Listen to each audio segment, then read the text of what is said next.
At last, after what seems like an eternity, but was actually only about 2 weeks, I'm back. Passover has now just become over. I feel like I make that joke every year, but it never gets old, in my opinion. But yeah, Passover is now over. My car problems should hopefully finally be behind me. My dad is well on the way of recovery. So, at least for the next couple of weeks, I can continue with my regularly scheduled streams.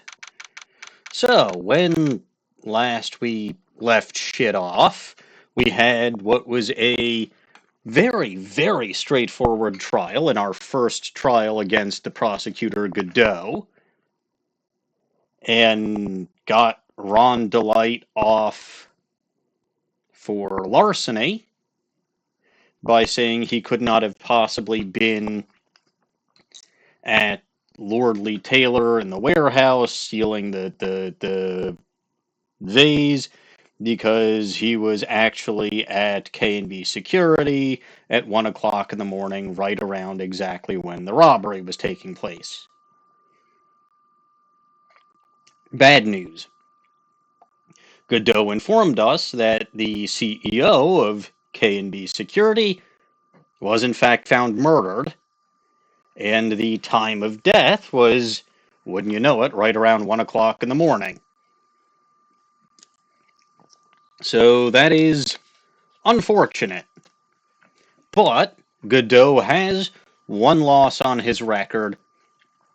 I wish LG was here, because I don't know if I'm supposed to change this cups of coffee counter, because technically this is the same chapter, but it's strictly speaking a different trial. Oh well. Maybe we won't even get to trial today. Hiya, Joe. Yes, indeed, I am back. I'm alive. I am happy that Passover is over. My stress levels will hopefully start going down a little bit now, and hopefully life is actually going to calm down. Hopefully. I know that I've got that week-long business trip to Detroit coming up in a few weeks, but such is life. I am also another year older since the last time I streamed, because my birthday was this past Friday. Woohoo, if Dawning was here, she'd say that I'm even older than I already was. Alright, let's just get this going. You know, I'm glad we found the urn and all, but poor Mr. Delight got arrested again. Well, supposedly Mr. Delight was in the CEO's office when the murder occurred. Supposedly. No way, Jose. I don't buy it. Thank you, Joe. My wife made me cake. I was not expecting it. I told her I didn't need or want cake, especially since it was Passover during my birthday, but she insisted on making cake anyway, and, well, I quite enjoyed it. The one who proved that Mr. Delight was there was Mr. Nick himself, at least from what I can understand. Looks like you did too good of a job this time, Nick. Yeah. I mean, look, let's be fair. I said this last time, and even though last time was like 3 weeks ago or whatever, I said that was going way too damn smoothly. Alright, well, how about we get started looking into the K&B Security murder? I think I'm going to head back to Karain Village for a little while, if that's alright. Sure, but why? I'm going to bring the sacred urn back and have some people take a look at it. Yes, some people. That's not unreasonable because... Uh-oh. Uh-oh. Evil has appeared. Nobody's here. Oh, good. Nobody's here. You're all alone. Except for the voices in my head. The voices in your head will never leave you. You just have to live with it. That's not untrue. Anyway, hello, Dawning. Hi. How are you? Have you gotten any less sleepy? No, which sucks because I have yet another appointment in the cities tomorrow. Well, it's that's... early. Yeah, that's no good. Are they any... At least it's on the closer end of the cities. Are they any closer to determining the cause or a potential cure for your migraines, though? I'm not sure. I don't even know if this is one of the migraine ones off the top of my head. It might be the eye appointment that at some point or other somehow ended up being in the cities for me specifically. Makes perfect sense. Probably. Anyway, the urn looks much better than it did last time, and it actually says Amy now.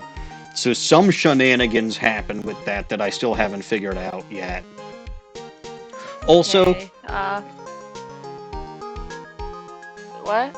I have a question, and this was something that I wanted to ask LG, but it doesn't seem like LG is here. The cups of coffee counter is supposed to be a case-by-case counter. Or I should say a trial-by-trial counter. Should I reset it because, technically speaking, the larceny trial is over and Godot lost? Or do we just count one chapter, one trial? I'm not entirely sure. Yeah, see, this is why I wanted LG here. Anyway, Pearl is apparently going back to Kurain Village, if that gives you any idea as to where we are and how little progress I've actually made. I'm going to bring the sacred urn back and have some people take a look at it. Oh, that's a good idea. I think I'll go with. No, Mystic Maya, you should stay here. I want you to spend some quality time together, full of love and happiness. God damn it, Pearl. Pearl's is so caught up in her fantasy, she forgot there's a moida to solve. Sacred urn given to Pearls. It's alright, I didn't need it anyway. The larceny is solved. Now remember, no fighting, okay? She's gone, and apparently we trust a little 8-year-old to navigate the world on her own. She managed to run to the city all the way from Kurain once. Yeah, but she didn't have a...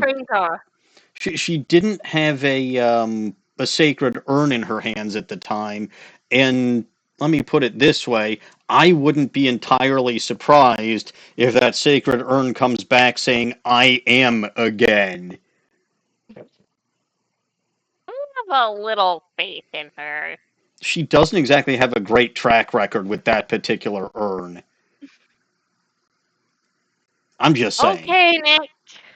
Time to get doing on this murder. Is that a typo in the script? That's a typo in the script. Time to get going on this murder investigation. Okay, so first thing is first. Examine outside and figure out what the hell the bellboy is up to. There's a giant building just outside the window. It's the Gatewater Hotel, a high-class luxury hotel. Chain is getting so rich that they bought a whole chunk of the next town over. Well, goodness gracious. And started building a huge theme park. It's going to be called Gatewaterland. And I think that 2 years ago it was just a little hotel for businessmen. Yeah, business, like red, white. The picture. Crime is a form of business, just not a legal one. Yeah, that is fair. An old movie poster. Apparently, this was the first movie that made Mia cry when she saw it a long time ago. Maya watched it recently, and she said she cried all night, too. Which, I guess it's why it's back up on the wall. Well, that plus the Nickel Samurai turned out to be a jackass, but... Anyway, I'll have to check it out one of these days. Do the books still mock me?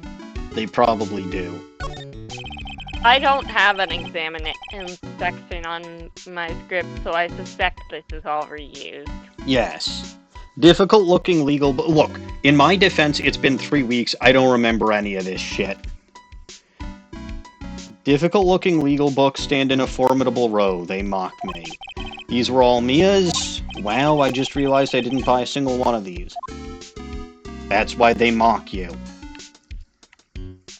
Mia's desk. It's my desk. No, it's Mia's desk. I don't get to use it much, so the dust bunnies are starting to mount their assault.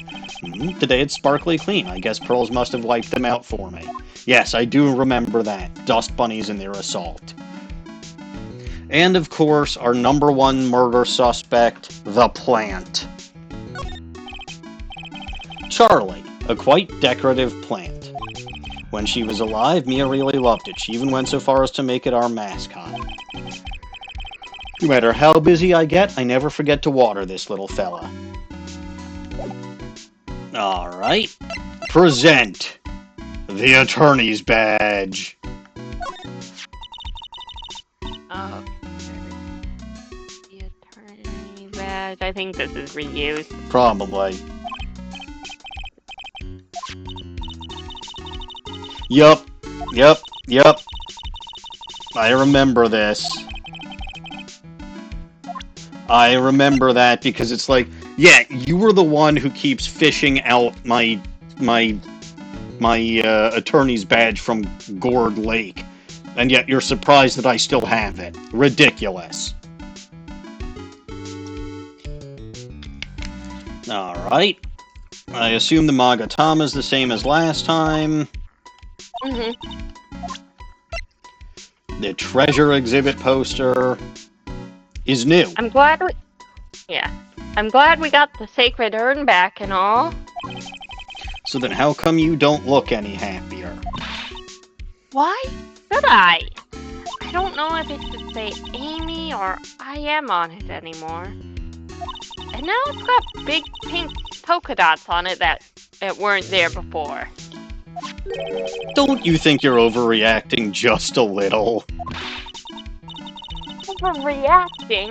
No, I can't believe you said that. I mean, it's like, I got it. It's like, if I came in wearing polka dots on my acolyte costume every day and said, Hey, hi Nick, I am. Well, do you still think it's no big deal? I guess it would be, the real disaster? You see. Well, that's how I feel. I'm just confused. Alright, Damask's calling card. So this was made by the real Mask Damask, huh? Oh, I think it is reused. Yeah, I don't have it.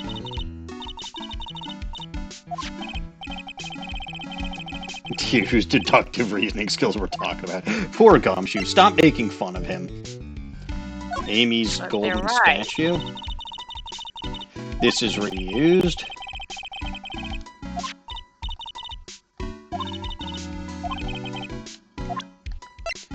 Camera data. Is that new? No. Yes. It is? I think so. Oh, well, okay, if you've got something for it, then, according to this data, the thief showed up at the basement warehouse at... 1 o'clock in the morning, right? Yeah, but remember, this data came from Aunt Me.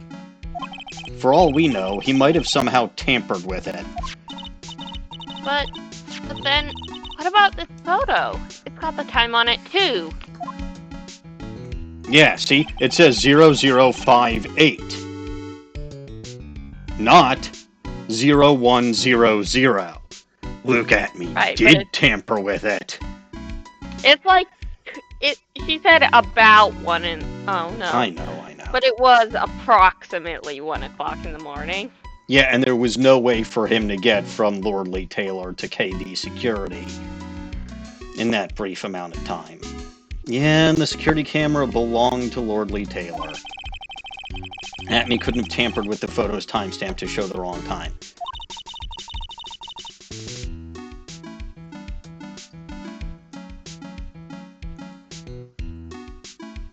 Dawning?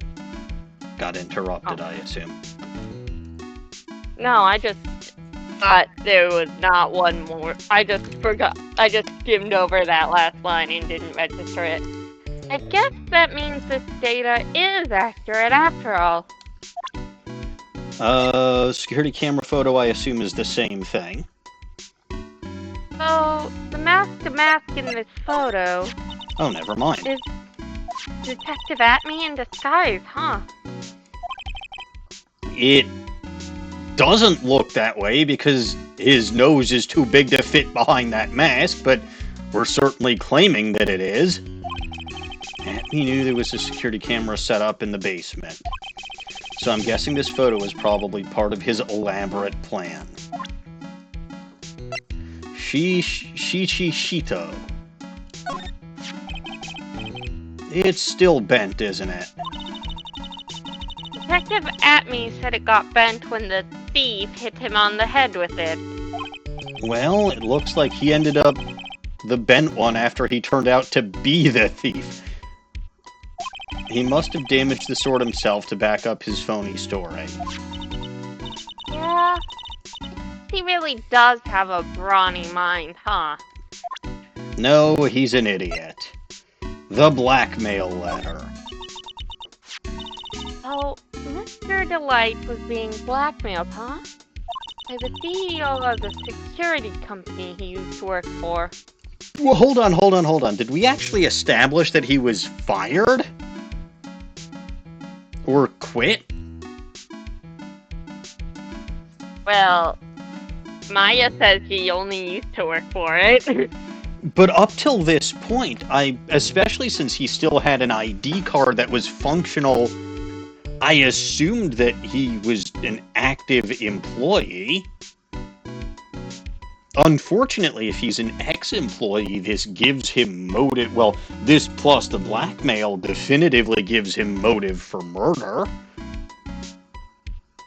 But would Ron Delight really commit murder?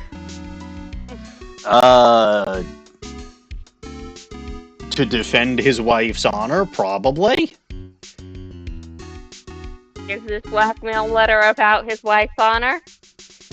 I don't know. It doesn't seem to fit anything that Ron Delight would have done.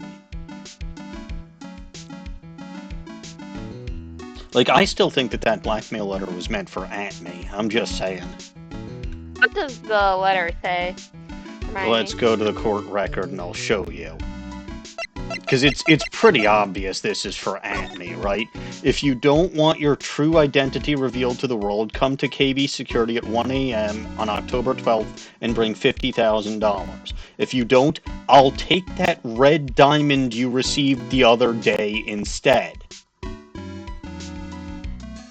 Who's got a flashy red diamond on his finger that he received for returning one of Mask to Mask's stolen items? Not Ron Delight. That would be one on Luke Gatsby. So I would absolutely love if I somehow managed to barbecue Atme, both for the larceny and for the murder, even though it's physically impossible for him to be in both places at once. Well, I am in favor of barbecuing Atme. I don't like him very much. No, he's a funny. He's a jerk. Anyway, let's carry on. But I notice that this seems to imply past tense, whereas it seemed like Larry Butz knew him, and it seems like his wife seems to think that he still works there. Oh, shit. Well, two things, oh shit. One, I figured out who Mask to Mask is, and Ron wasn't lying the whole time. I think he was fired from being a security guard and started stealing stuff to support his wife's shopaholic tendencies. And two, shit, Snowy is here and redeemed the little goblin knows best, which is back to its usual cost of 300 channel points. I just didn't want people fucking around with my battle with Ganondorf because I had a really, really, really good plan for that, and I'm glad I got to play it out. So, the little goblin has a little goblin knows best. Thank you, Snowy. I should like one snipper whapper. Very well, then. Let's keep going. Yeah, it looks like it. Sounds like we still need to do some more poking and snooping around. And Old Bag is just the person for the job, because she loves snooping around and poking people and talking about gossip and catching up on the latest gossip and information, and the fact that she's not in this game is a massive travesty. At least I'm pretty sure she's not in this game. I think she's in, like, the credits. Well, at least she's got something, because you can't have an Ace Attorney game without Old Bag. Because Old Bag may be old, but Old Bag will never die. You better watch yourself and not do anything naughty either, Nick. I'm sorry, what the heck is that supposed to mean? You stupid snipper-whapper. Was that a threat? Is she trying to blackmail me now? Ooh, she's breaking the fourth wall and trying to blackmail me. Not just Phoenix, but me, the guy who's got the controller in his hands. Dawning, what should I do about this? Don't worry about it. It's fine. No, I am very concerned that little goblin can actually see through the fourth wall and sees that I'm here. Don't worry about it. A little goblin would never hurt you. I'm very suspicious, but sure, fine. I'll present the wallet instead. I'm sure little goblin wants to steal it. Here it is. This was found in the building where the crime took place on the very night of the murder. And according to the time record and the keycard inside... Yeah, it was used right around the time of the murder. Doesn't sound very good, huh? Little Goblin didn't steal any of the money in the wallet? Oh, no, wait. The money was long gone from the wallet. Larry took it. I'm assuming that this... The keycard is the same. I was going to say, I'm assuming the keycard is exactly the same, so let's check the publicity photo. So, Detective Atme was mask to mask after all, huh? I guess so. After all, he did admit it. Yeah, but Mr. Delight hasn't changed his tune. Still claiming that he's the real mask to mask. You don't think he's just saying that to avoid the murder charge, do you? It's a distinct well, one of them is doing that. The other one is probably mask to mask. And again, if I had to guess, it's probably Ron Delight at this point, because Ron started becoming a thief after he got that one tidbit about him being an ex-employee of KB Security kind of solved everything in my mind. I still think Luke Atme is the brains behind Mask to Mask, but Ron Delight might be the guy in the costume. Here I thought it was Desiree Delight. That would have been funnier. Oh well. I'm not sure. Damask's brooch. This was found on the floor of the basement warehouse. So does that mean Detective Atme put it there himself? That's the only explanation I can think of. I guess he wanted to make sure it looked like he'd struggled with the thief that night. Alright. I did not mean to present that again. I meant to go back to. I meant to go to profiles.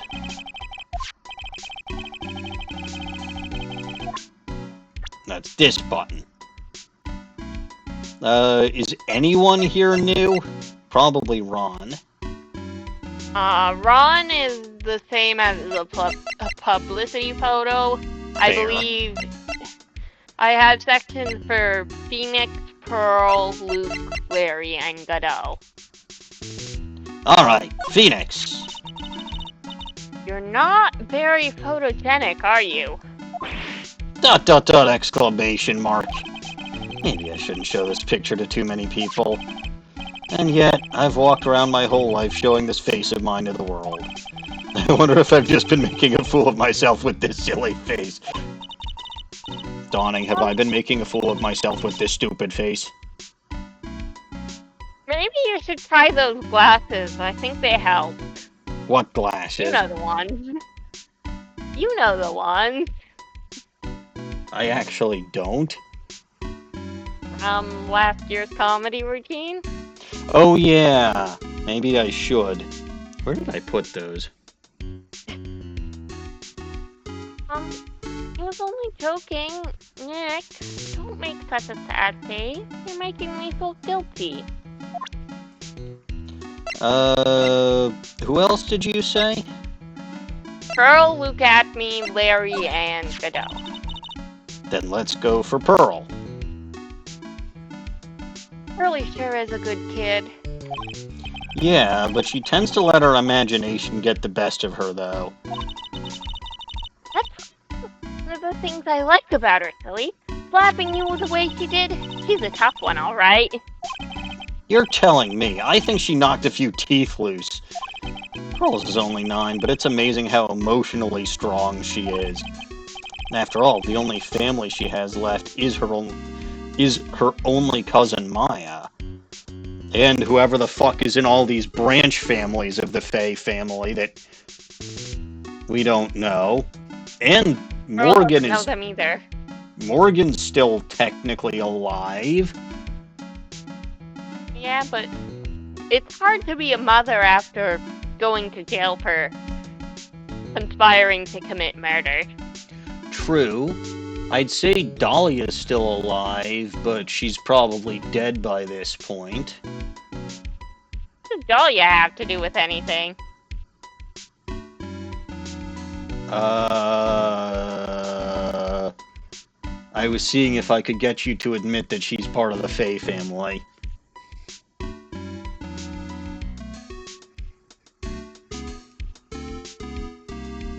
Is she part of the Fae family?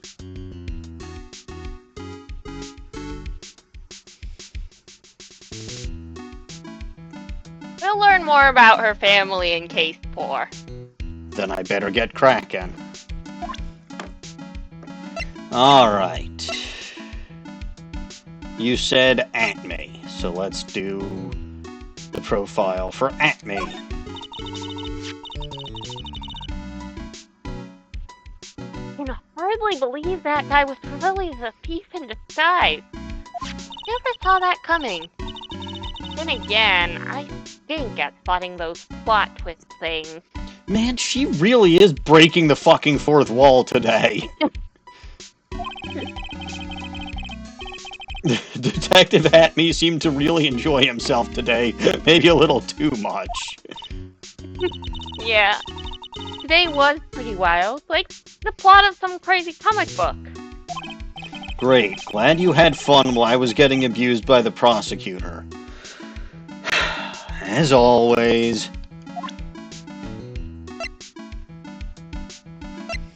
You said Larry. Yep.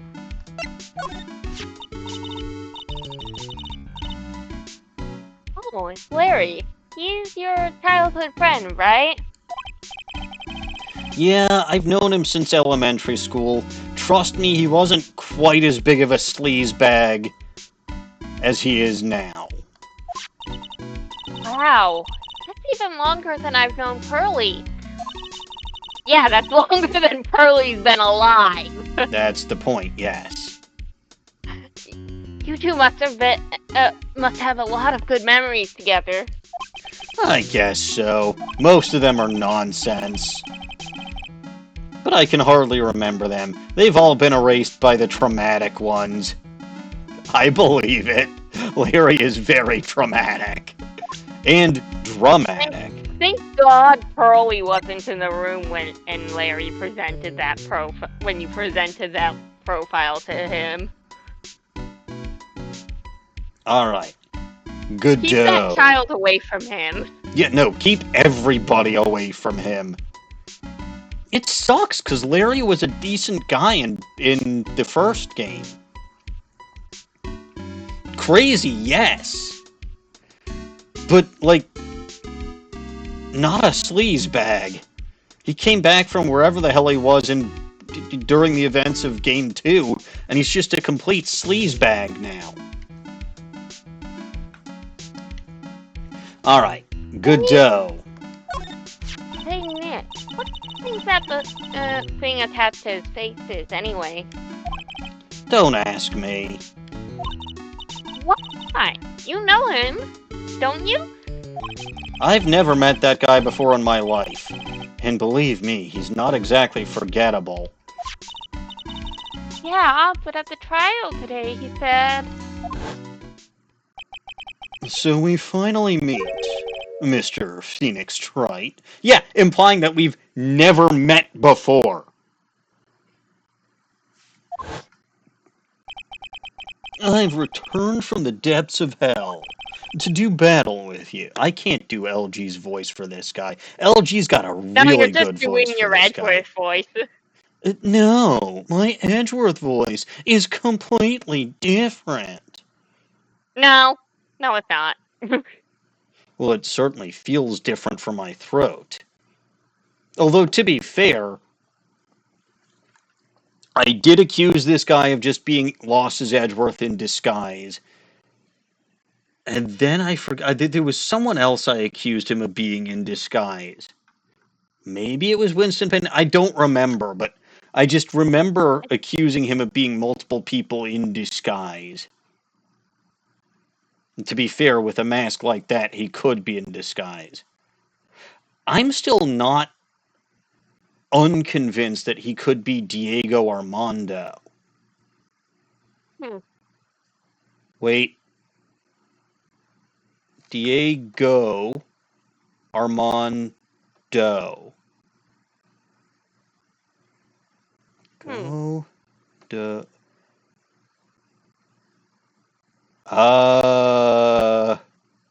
Maybe?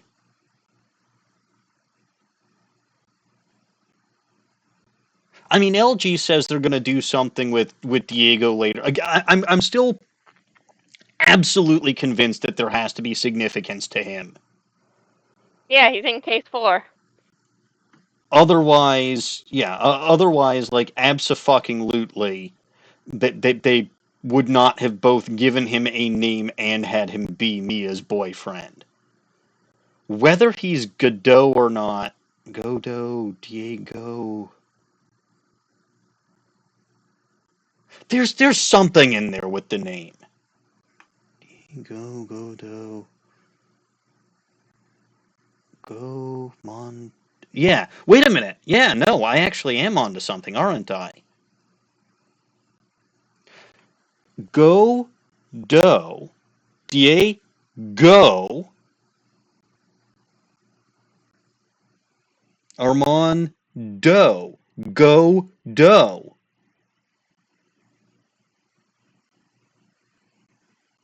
Well, that also tells me how to pronounce his name, Godot. And now I'm about 99% sure that he's Diego Armando. 1% that this game is just absolute bullshit, which is always a possibility I have to take into consideration.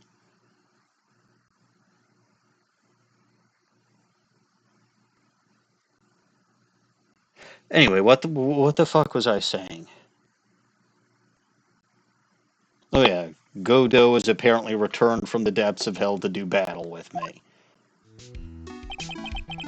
You're right about one thing.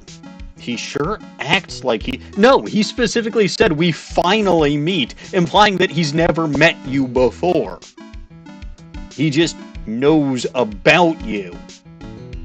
Which, to be fair, anyone in the fucking prosecutor's office should by this point, considering the fact that A, you managed to successfully defend 2 of the top prosecutors from murder charges, even if one of whom was the former chief prosecutor, and even though she was put in jail for evidence forgery, hopefully she's out by now, and if not, that's still probably a fairly famous case. And then 2, you also got the god among prosecutors convicted of murder.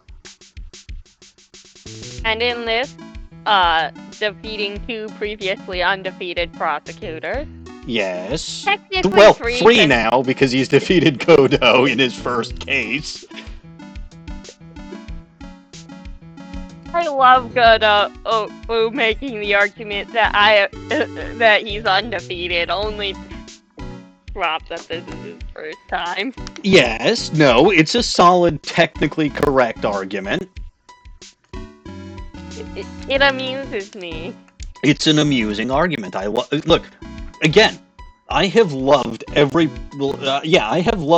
single prosecutor that has been introduced, basically on site, with the exception of Lost Zedworth, who is still a jerk. What about Winston Payne? He's the tutorial guy. He's a pain in the ass. Though I admit, when he had his pompadour, he was amusing. I do love the animation of Mia beating him and causing him to lose all of his hair. That's not how I expected he would have lost his hair, but that was really funny. It's not the normal way to go bald now. No, I wouldn't know, though, because I'm not going bald. My hair is longer than ever. Huh, good for you. Yes.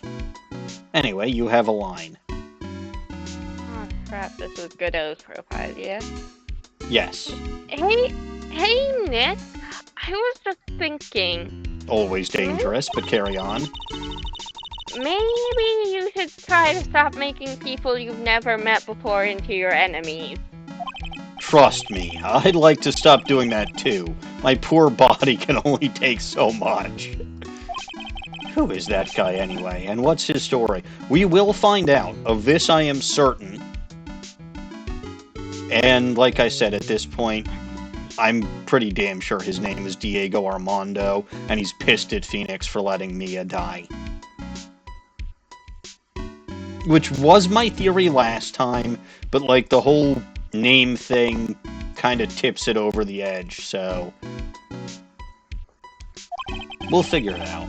Yes, Phoenix, we will absolutely find out sometime during the course of this game. Alright, that's all that I can... What games do with prosecutors in this series? Yeah. And I'm sure he'll be back in a much beloved character in future games. Nope, he is never seen again. Some people speculate that he died, but nobody knows for sure. Can he be killed? I get a... Look, if he is Diego Armando, I get a feeling that much like Phoenix, he cannot be killed. Because he would have... Some people speculate that he died, but it is not confirmed. He would have... If he is Diego Armando, he basically would have survived being poisoned. With a very lethal dosage of poison. The only other person we know of that survived that poison is Phoenix. So... Anyway, let's talk to Maya and figure out what to do. So, what do we do now?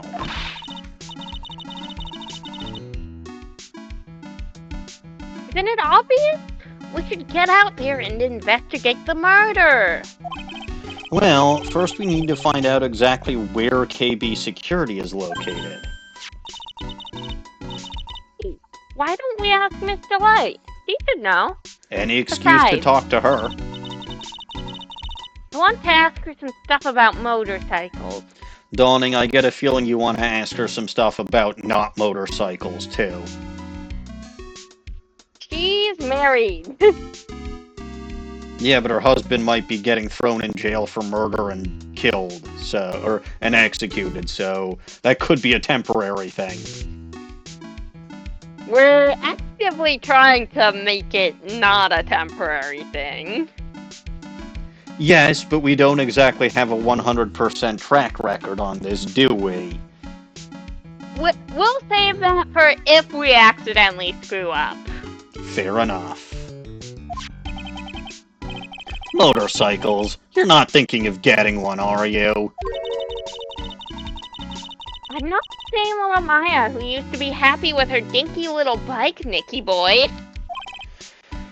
Ay, boy. That's the last thing this world needs is little goblins on motorcycles. I already have a motorcycle jacket. A motorcycle is the logical next step. Trust me, no. Just because you have a leather jacket does not mean you need a motorcycle or a moped or anything in that family of vehicle. It's dangerous. But I also have motorcycle boots. I've already got all the gear except the helmet. The helmet is the most important thing. I would obtain a helmet if I were to obtain a motorcycle, hypothetically. No. This I am I can't forbidding. even drive yet. This is a very distant hypothetical. I don't have a driver's license. And in order to get a motorcycle license, you need to have a driver's license. I know, but I am still prohibiting this basically ad infinitum. No motorcycles for little goblins. They are dangerous. And I don't... How exactly would you stop me if I chose to do so regardless? I'll tell my wife on you. What's she going to do? She doesn't even know me. Well, that's the threat you use whenever I'm doing something I'm not supposed to do. Well, yeah, because she knows you, and her knowing in what you're doing actually affects you. I'll tell Felix on you.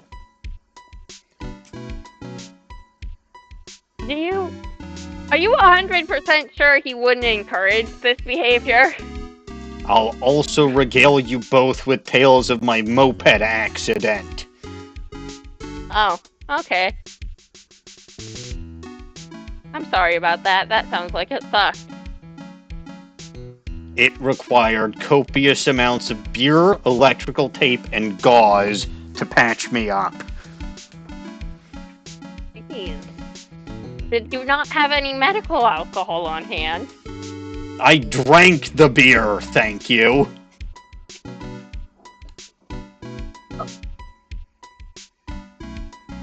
Look, people do use drinking alcohol and the alcohol that's supposed to be used for disinfecting is unavailable. I know I've heard of that.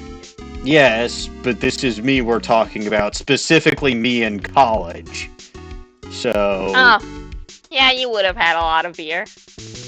When my asshole roommate, who was technically under 21, wasn't stealing it or giving it to guests while I wasn't home. Were his guests over 21? Not all of them.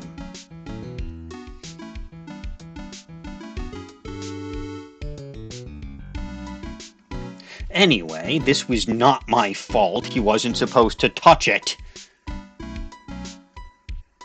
But apparently you can't trust him Probably with should the have damn... considered locking it up. Even if I... Well, okay, I was gonna say even if I did, it probably wouldn't have done any good. But it actually might have, because that asshole couldn't keep his keys in his...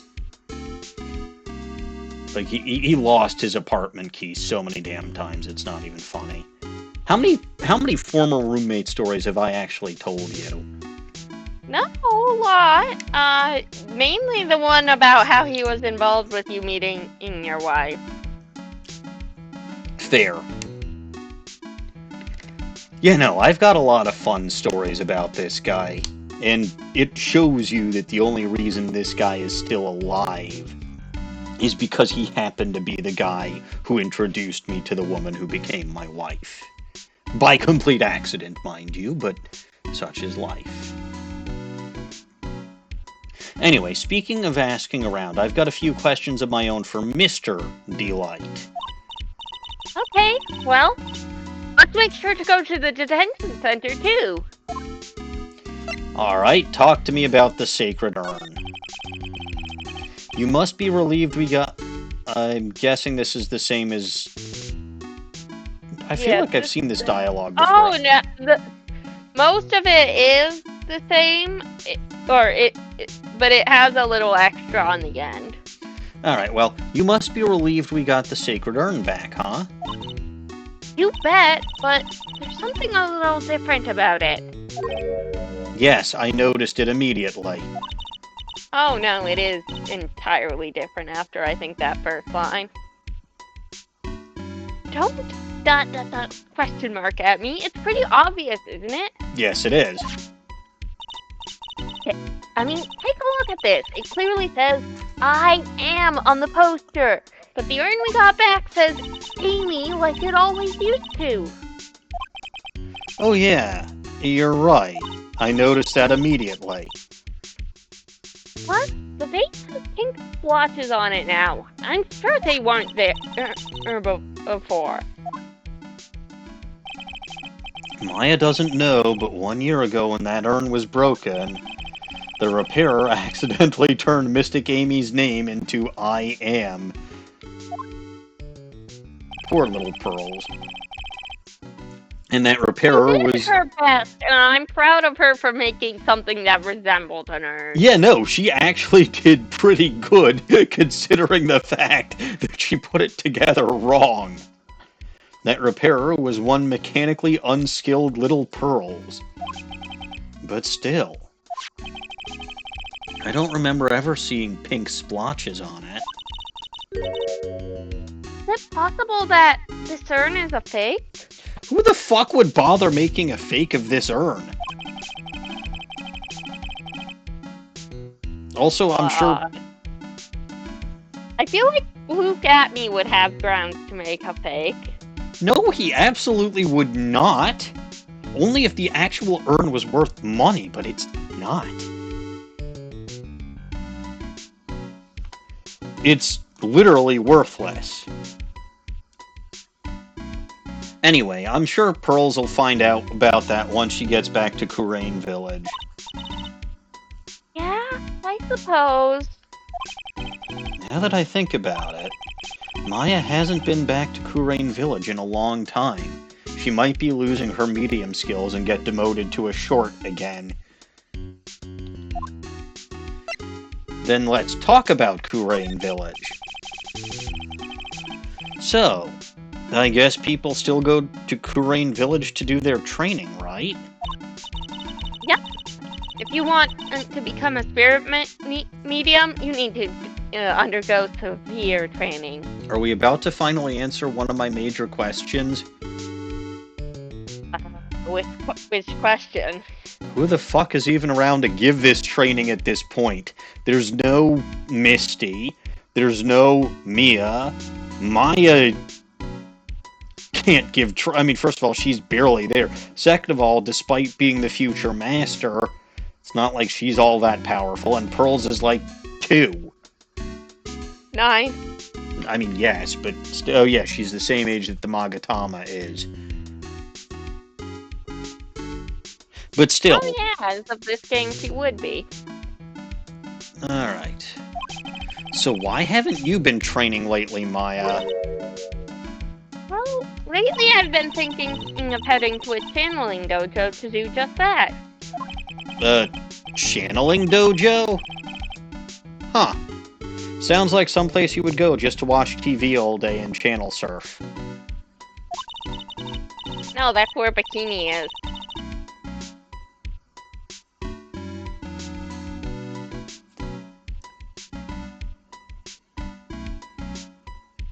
Who?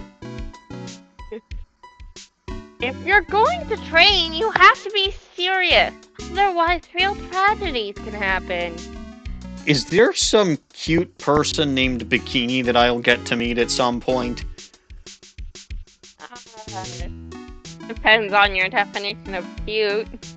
Oh good, it's another guy, isn't it? No, it's a woman. Alright, well since you're now telling me it depends on your definition of cute, and I'm pretty sure you know my definition of cute, I'm gonna take that as a no. We don't ever see her hair. There's more to being cute versus not cute than just red hair, you know. Well, yes, but I'm aware it's a significant factor, and you never see it. It doesn't I mean, well, whatever. Anyway, you said your line, right? Yeah. Okay. Is what happened last year still bothering you?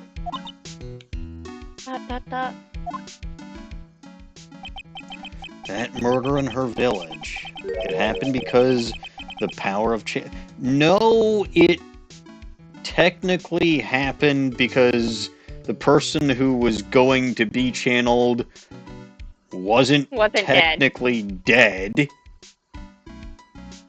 Found out that someone was going to try to channel her spirit and arranged for an elaborate murder. Getting rid of the guy who she hated anyway and blamed for her downfall.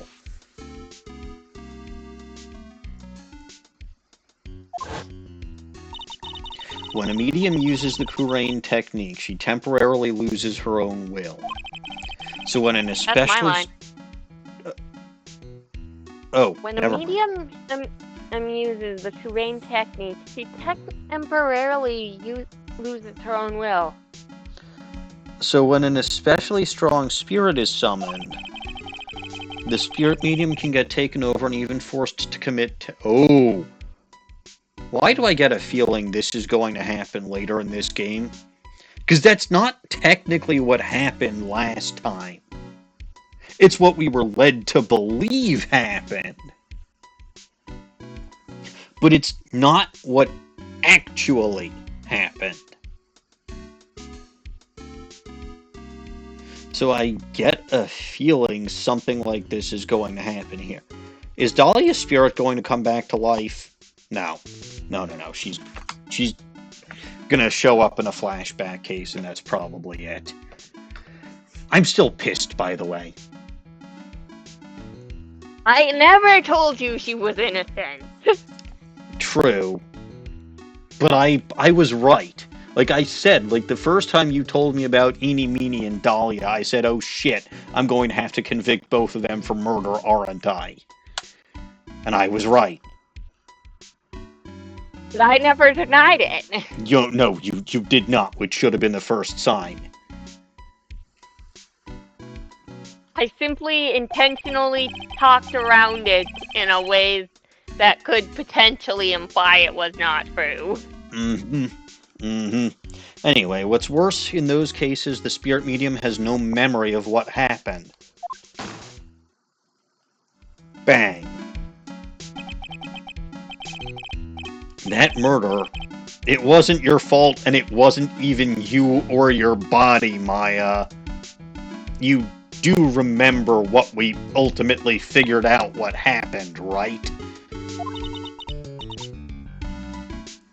I suppose not, but I guess I'm still a little bit taken up. That's all. It sounds like being the master of Kurain is going to be a heavy responsibility. Alright, so I think that's finally everything we can do in this area. Jesus Christ, I've been live for about an hour and I haven't even gotten out of the goddamn office yet. I think that might be a new record. Alright, so the two places that I have to go are the detention center or Damask's hideout. I'm assuming detention center gets me Ron, and Damask's hideout gets me Desiree. Yeah, that would make the most sense. Well, I know where I'm going. Can you guess where I'm going? Desiree. Yeah. Yeah, it's obvious. Damask's hideout. Oh, Nicky boy, Maya. That Ms. still doesn't feel right. I'm never gonna figure out this woman's voice, am I? I don't know. You might. Ms. Delight. All I wanted to do was help my dear Ronnie. Yeah, but I guess it ended up hurting his case. Don't say that, Nick. She don't need your help beating herself up. Hey, Nicky boy, please help my Ronnie. He's not a killer, I swear. My Ronnie wouldn't hurt a fly. Alright, I'll poke around and see what I can find. Mind if I start by poking you? She's married. I meant figuratively. Oh.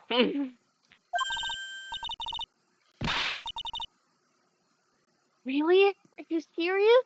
Oh, I'm so happy.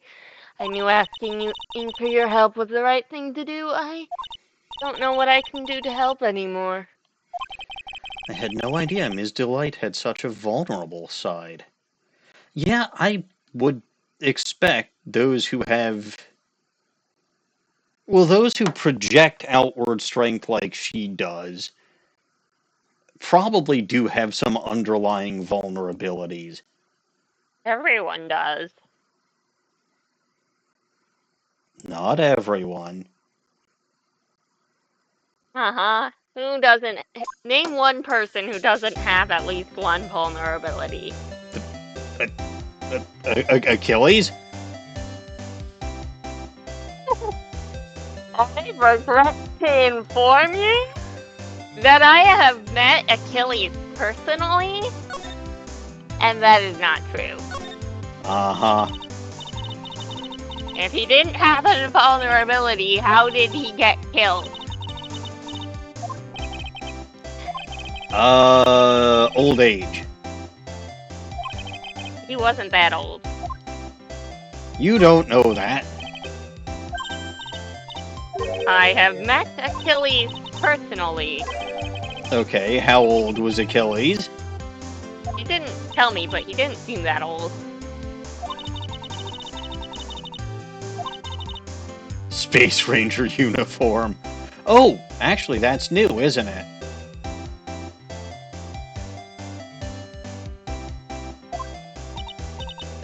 Sorry, I've been examining things in the background, but I thought, Okay, that explains how Old Bag's stuff got here. She apparently was an employee of KB Security. Isn't that funny?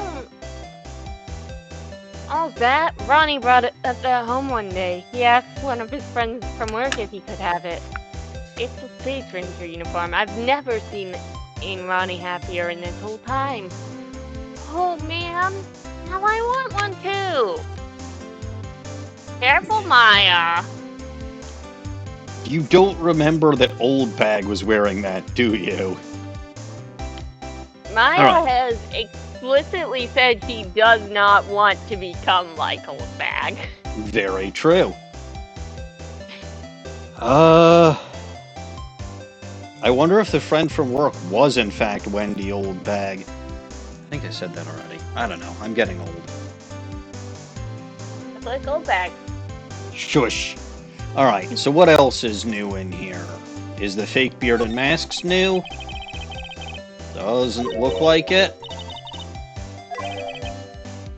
I think it has another added Desiree line at the end. It might, yes. If you like it, feel free to take it home with you. Thanks, but no thanks. The pile of junk?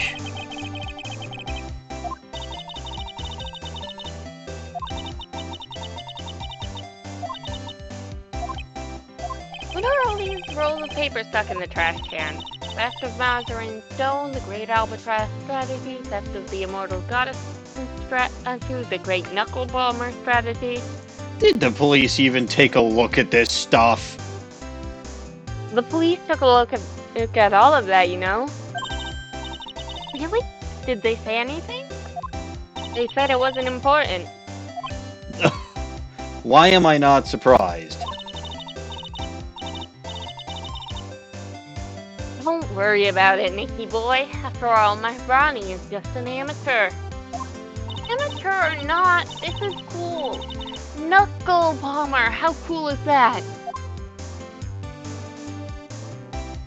The blackmail letter's definitely new. So Ron received a blackmail letter, huh?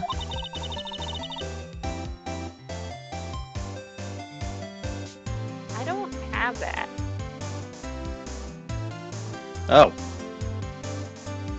It's not new then, which is ironic because Maya's asking if Ms. Delight knows about this when she's literally right here and we're talking about it.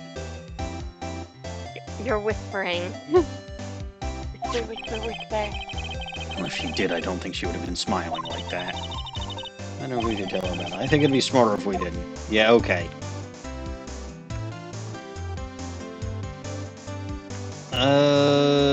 Books. There are a bunch of books lying here. They're all romantic-sounding novels about famous heists and fantastic thieves. Wow, look at all the bookmarks and notes stuck in them. Let's see here. Note, must remember this thief's way of laughing, very useful. Note, a calling card is an important piece of any good thief's modus operandi. It was always Ronnie's dream to become a thief. Well, I guess you can chalk that one down as fulfilled. Wonder why Mr. Delight never talked to his wife about it? He obviously did, because she knows it was his dream.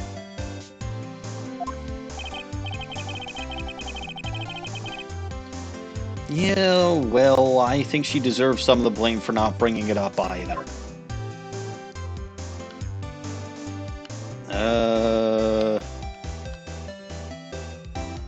I love how, like, this whole wall area over here exists, but there's not a single thing to investigate there. Not even the little motorcycle or the plant. Like, what the heck is the point of having this refrigerator here? Or any of this stuff? That's Desiree's area. No, this is Desiree's area. I still would have thought it really funny if she had been mask to mask. I really would have. Speaking of, let's go look at the dummy.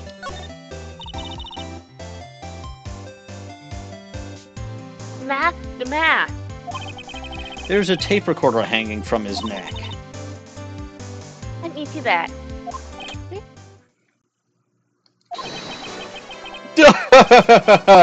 I'll be taking this crown now. Better luck next time, gentlemen. Ronnie used to say that a happy laugh is the lifeblood of a thief. Well, that certainly is a happy-sounding laugh, all right. Yes, and laughing isn't as easy as it sounds. The harder you try, the more fake it sounds. I bet you my laugh actually just sounded fake right there, but okay, carry on. Yeah, Mr. Delight really, he worked hard at his craft, huh? Speaking of, I think there's a torpedo or something here, and I'm a little bit concerned. I don't have anything for that. Okay, it's,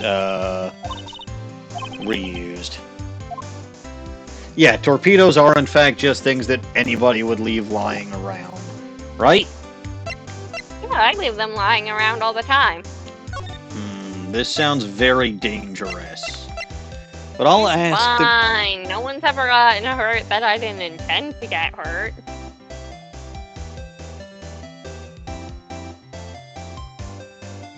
I see. I'll ask the pretty lady about her husband.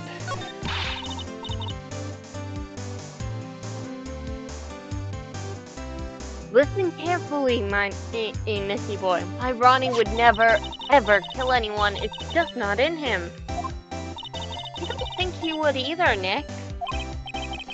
Yeah, but you have to admit did I do things in the wrong order? It's your right to do it in whatever order you feel like.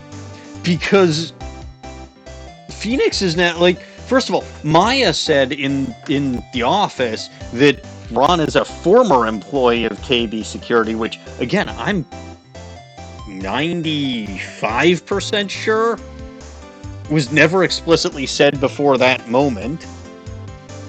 And now Phoenix is talking about Ron Delight having a temper to him. I'm like, who the fuck have you been looking at? Who the fuck do you think your client is? Because I have not seen an ounce of temper on this man whatsoever. He's such a pushover, a small gust of wind might knock him down.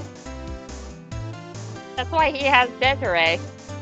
Right, that's the point. So why is Phoenix saying that he has a bit of a temper? Like, okay, because Phoenix is stupid. He gets insistent about stuff sometimes, but, like, I wouldn't call that losing his temper.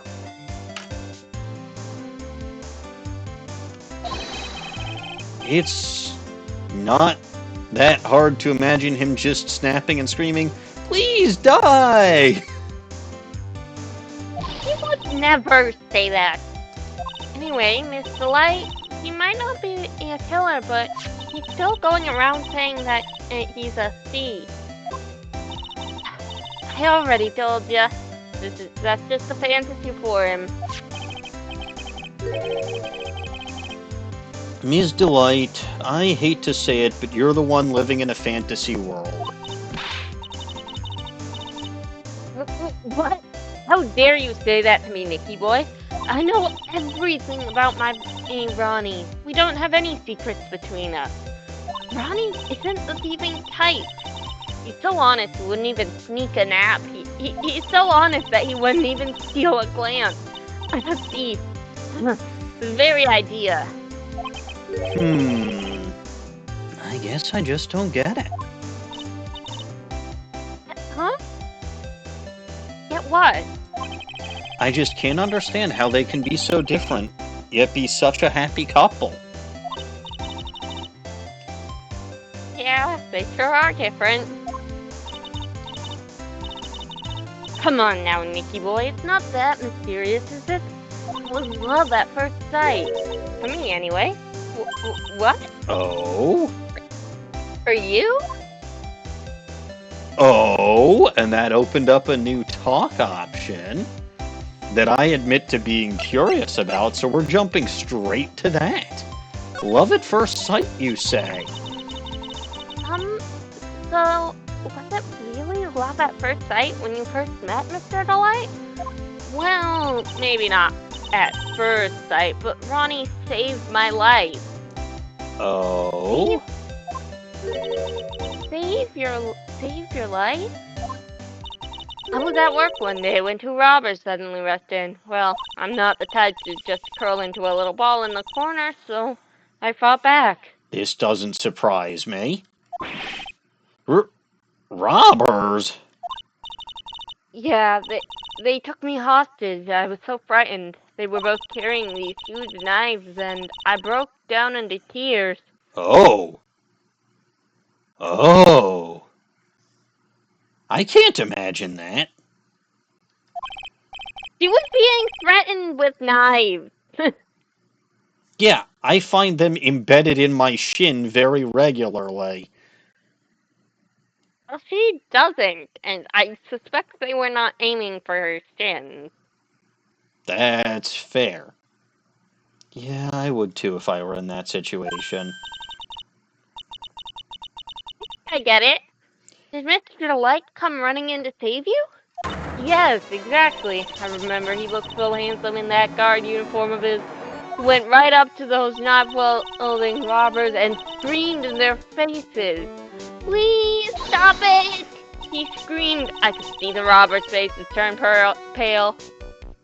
I'm sorry. What the fuck? What, does he not have a gun or something?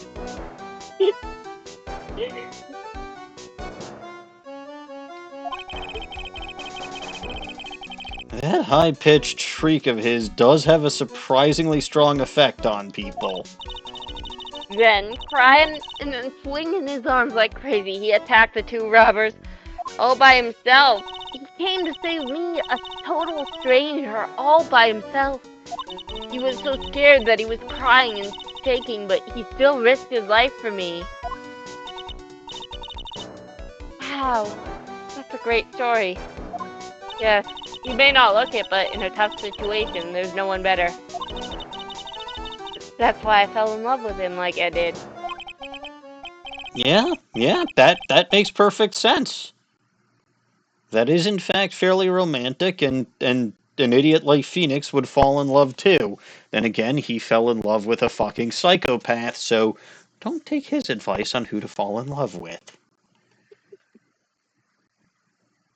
Nick, I hope you'll do the same for me if I ever get taken hostage. I did. I literally did. And your killer, or sorry, not your killer, your kidnapper, D-killer. They say they never finished finding his body. No, they never did finish finding his body. They found parts of it, but they couldn't put that jigsaw puzzle back together again after his suicide. Funny how that happened.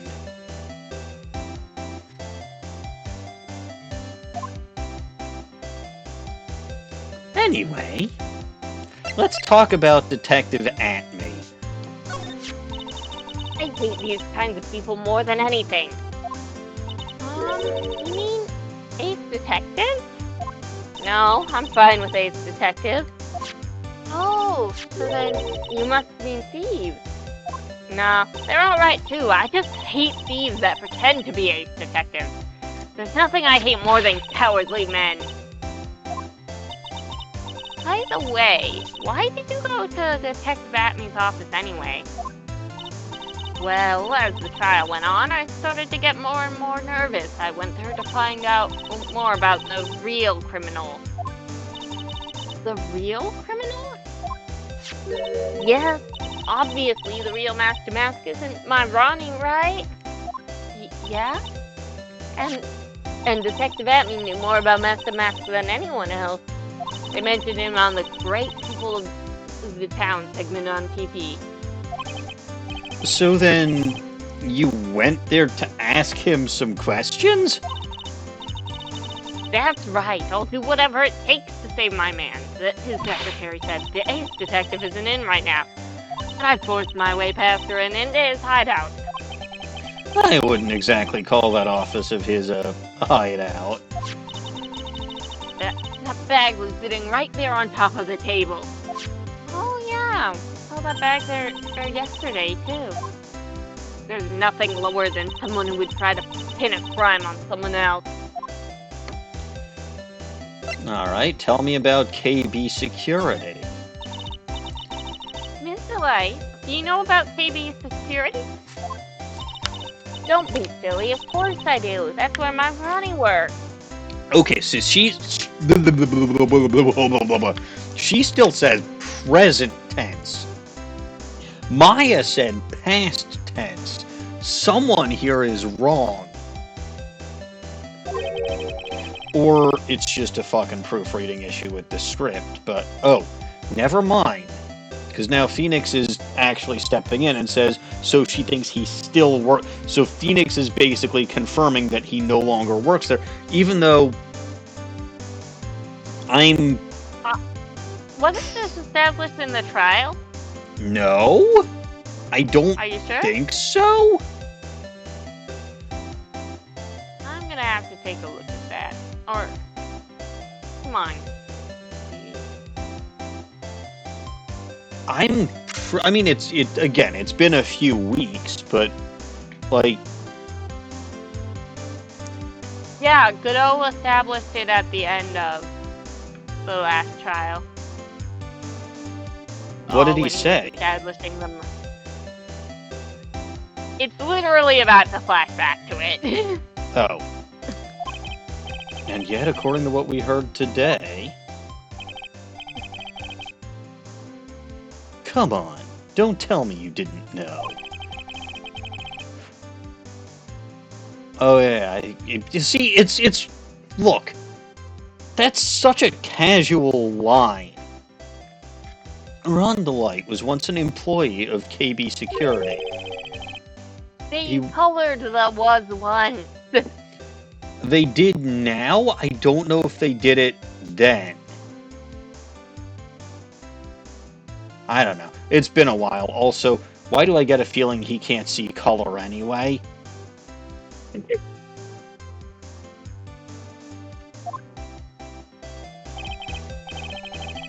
Ron... He can hear color.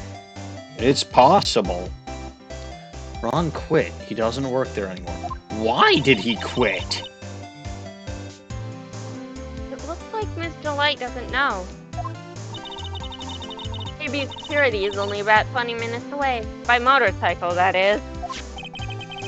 Larry told me it takes 30 minutes by car. Well, I have to admit I tend to fly pretty fast on my bike. Let's make KB Security that fast. Are you sure you aren't literal? Yes, you might have a flying motorcycle. Those do exist. Why don't I give you a ride sometime? Or better yet, how about now? You know what? I'll take you up on that offer. I thought you just said take me off motorcycle. That's not the kind of ride I was thinking. That's not the kind... Well, the kind of ride you're thinking isn't the kind of ride she is thinking. So maybe you should consider lining up your understanding. And context clues. Context clues are good.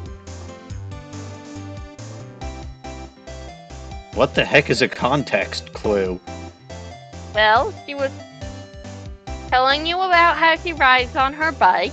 Right. And then she offered to give you a ride. Yes. What does one have to do with the other? The first statement establishes a topic of riding the bike. Continuing from that, the topic of riding the bike is still relevant. You don't know that. It is logical to assume... Yes, but this is Ace Attorney. It is logical to assume, especially yes, but this is Ace Attorney. Especially since she is married and very loyal to her husband. Yes, but this is Ace Attorney. Right, but she would not cheat on her husband. This is Ace Attorney. Right. No logic and no sense of reasoning actually applies to anything that happens here. Some amount of character consistency does, though. No. Because for just a moment, Lost as Edgeworth wasn't a complete jackass during the final case of the previous game. For just a moment. Right. For just a moment, he broke your very surface-level understanding of his character. For one moment. Yeah, so character consistency is not a thing. It's at least kind of sometimes mostly a thing. You don't know that. I've played every game in this series. Well, not quite every game. See? Every main game in the series. And? Felix is gonna be on my ass about not finishing investigations yet. Yeah, well, anyway, if we're talking motorcycles, then no, I will pass. Thank you anyway. I've had enough experience on motorized two-wheeled vehicles, and actually, in point of fact, I don't even really want to go in cars at this point either. Or drive my own car at this point, because I'm just so fucking done. Why don't you just tell us where it is and we'll go ourselves? Scary cat you are, Nick. His Delight told us the location of KB Security. Okay, let's head over there right away, Miss. Were you about to call him Mr. Nick? Yeah, apparently there's still a little pearly floating around. It happens. I didn't present her with anything yet, did I? You did not. Attorney's badge. I don't have anything for that. Probably reused. Yeah, it's her generic. Same thing with the Magatama. The promotional poster thingy. Where is it? That is new. I know it is. The page I'm looking at the transcript at was being very annoying. I see. I'm so happy that you got your safe return back. I have you to thank for that, Ms. Delight. And I'm sorry. Huh? What are you apologizing for? Because I mistakenly blamed your husband for taking it. Huh. I told you, didn't I? Ronnie could never do such a thing. Damask's calling card. Oh. No, it's not generic, but it is a, it is reused. I can't show that to her because it's top secret. Yeah, the emblem is top secret. The same emblem that's on that fucking hot air balloon back there. It's top secret. You better not break it so she doesn't know anything about Master Math, even though so much Master Math stuff is in her house. Uh-huh. The Amy Faye statue, nothing. Camera data, nothing. Security camera photo, nothing. Shichishito, nothing. Blackmail letter. Definitely gotta present this to her. Do you know about this? Oh, is that a letter addressed to my Ronnie? Sorry, but I hate it when people poke their noses into other people's business. It looks like Ms. Delight doesn't know about it, which means she had no idea her husband was being blackmailed. Interesting. Is that dialogue right? That is what was on the screen, yes. My transcript messed up, and after that line, copied the lines from the Predator exhibit poster. Interesting. Ron's wallet. That's Ronnie's wallet. It was found at KB Security on the night of the murder. Ronnie and I went out to dinner early that evening. I'm sure he had his wallet with him then. So it's true then. He must have dropped it at the crime scene. Or it was stolen at the restaurant. I wouldn't doubt if Luke Atney was at the restaurant, disguised as someone. The CEO office key card. Oh, I know what that is. That's one of the key cards from Ronnie's company. Come to think of it, it's been a long time since I've seen one. That's probably because Ron doesn't work there anymore. Well, also because how often would you actually see them if he keeps them in his wallet? And he's not like what use would he have for those around your house? Oh, I bet he opens up his wallet a lot to stick in new pictures of her. I mean, yes. But, if you've got them in the folds of the wallet where you keep things like credit cards, you wouldn't necessarily see them.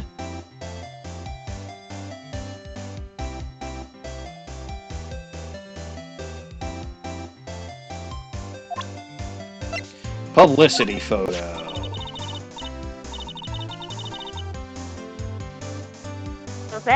So this is Master Math. Hey, behave website kindly, please. Never. Do not turn all white in the middle of me reading my line. Red, white? Nope, just blank. Oh. I don't appreciate it. Again? I will read my line as soon as this website allows it. I see. That is unfortunate. One last time. So this is Master Mask, huh? Wonder what kind of house he lives in. Who knows? Maybe it's exactly like this house. You're so funny sometimes, Nicky boy. But if I was a famous thief, I'd live in a great, big, gorgeous mansion.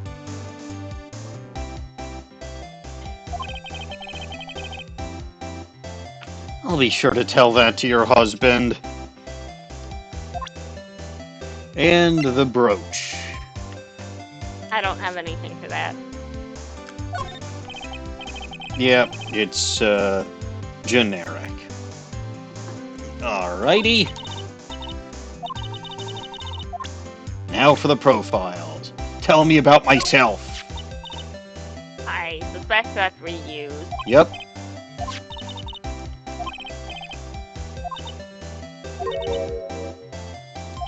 You got a bot in chat.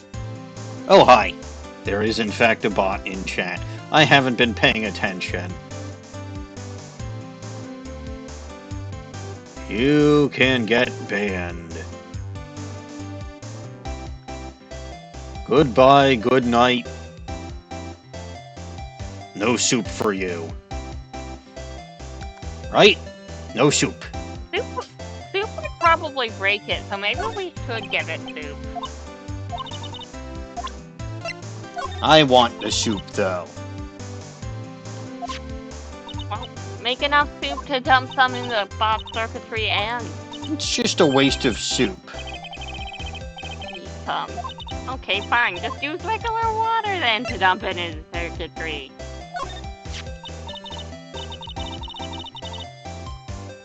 Pearl looks like it's new. It is new. Oh, hey! Hey, what? My webpage is exploding again. Sounds like you need to just print this script out. I don't have that kind of time.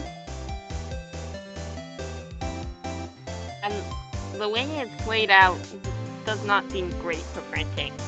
Oh, this girl. I saw her slap Nicky Boy right across the face.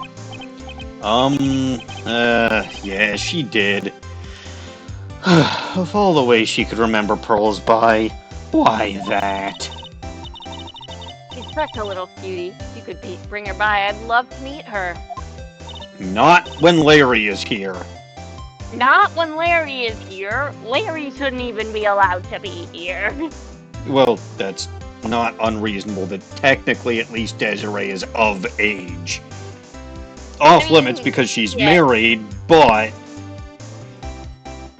Off limits because she's married and she seems to not be... She seems to make it clear that she's not interested in a way Larry does not understand. Yes, but she's at least capable of punching him in the face if he gets out of line. And probably... Well, never mind. Probably is capable of punching people in the face, too.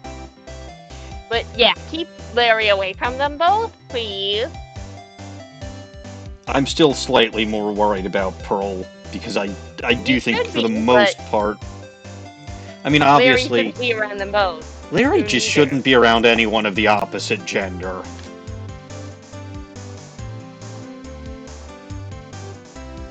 Anyway, your line. She's such a little cutie. If you could bring her by, I'd love to meet her. Sure, of course. Great, I can just tell I'm in for a reprise of the 100-hand slap. Was Maya's new? I don't think it was. No, I don't have anything for Maya. That's what I thought. Ron is probably worth talking about, even if it's not new. I think it is new. Okay. I know he doesn't look it, but he can really get things done when he puts his mind to it. Really? So when exactly does he put his mind to it? In the bedroom! What? Well, not very often, I admit. Except when they're in bed. But I'll never forget. It's the first time we met as long as I live. It must be nice to have such a fond memory like that. Yeah, the first time they met thing is new to this time. Gumshoe she probably doesn't know. Damask, I don't know if she's going to have anything new for. Damask is the same as the public. Ah, yes, makes sense. The Luke at me. I'll never forgive this man. He tried to pin his own crimes on my Ronnie. I don't blame you. All criminals are the same. They're nothing but filthy, sneaking liars. I hate their guts. Oh, okay. I think I get it. And I think I can see why Ron didn't tell her how he was earning that money. It's funny, because earlier she did say thieves were fine. Yeah, that's a little... Thieves are fine, ace detectives are fine, but thieves pretending to be ace detectives are not fine. See, you see what I mean about logic not applying here. At all. I think what she's kind of implying is that every criminal she's aware of is in that same cowardly men camp that she hates. Uh-huh. Let's talk to her about herself. I don't have anything for that. Yeah, it's reused.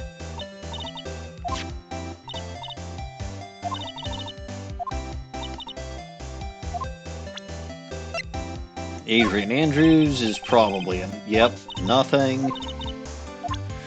And Larry Butz.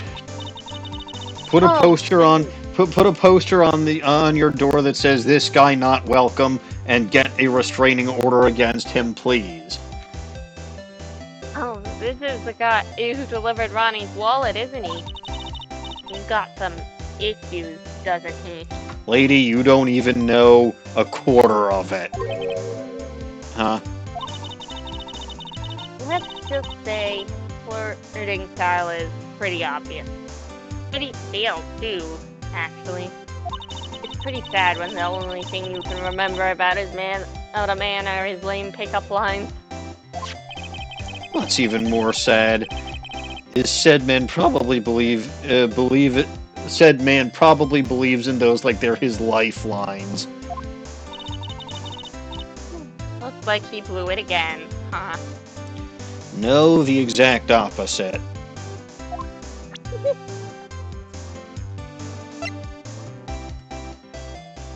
The prosecutor is probably nothing.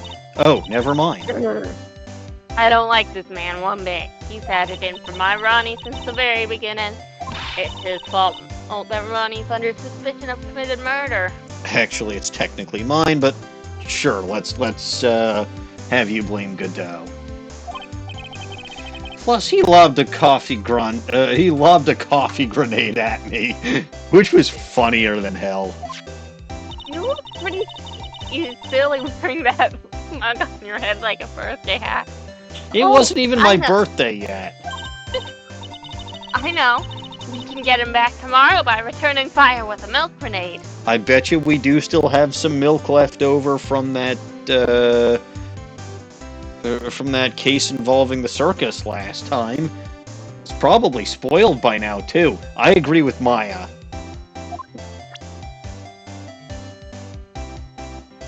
Otherwise, if we're all out of that milk, I can think of some other places we can get milk.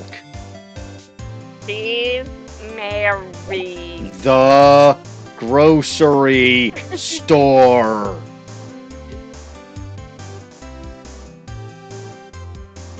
Sheesh. It's almost as if you think I have a dirty mind.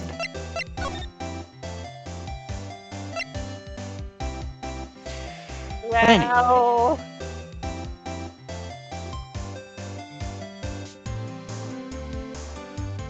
Anyway, I'm gonna Anyway. You're gonna... go to the detention center, but also I may need to pop upstairs and grab my wrist brace. Good news, I haven't worn that thing all day to this point. This is the first day in a while where that's been the case. But my wrist is starting to hurt like hell right now. And yet, Understandable, so... But it's still good. I am making progress on that. So I'm going to go grab my wrist brace. I might grab some tea while I'm upstairs. Is this a good idea? Does Little Goblin approve? Little Goblin approves of tea, yes. Okay, then I shall go do both of those things. I will return shortly.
All right, I'm back.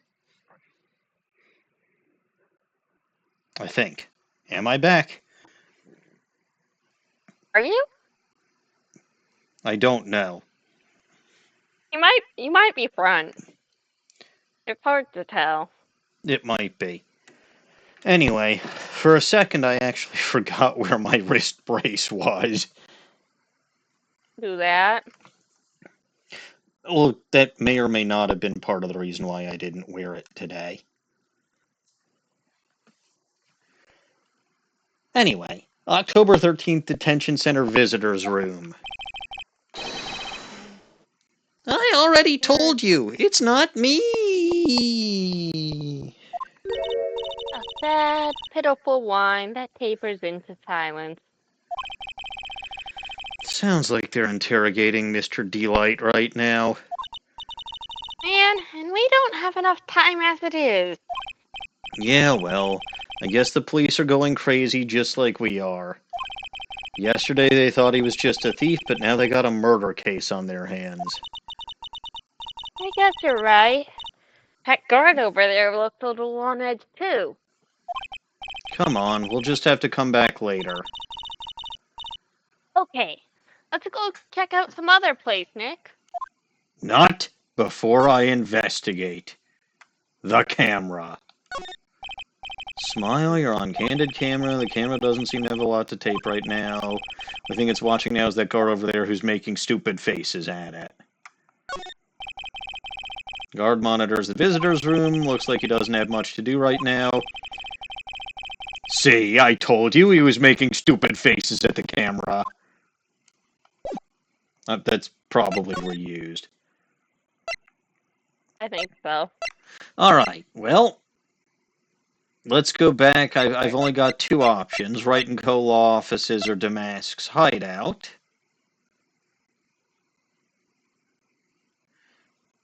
So I'm going to go back to the law offices. Well, that seems pointless. Atney Detective Agency. Okay. Whoa, this place is literally crawling with cops. Fact, now that they know that he was actually masked to mask, this must be incredibly embarrassing for them, don't you think? Yeah, I guess they're trying to make up for it by tearing the place apart. Hey, I just noticed. Gumshoe is nowhere to be seen. Well, he is a homicide detective. He's probably working on the murder case. Yeah, it makes me wonder why the fuck he was working on the mask-to-mask cases to begin with if he's a homicide detective.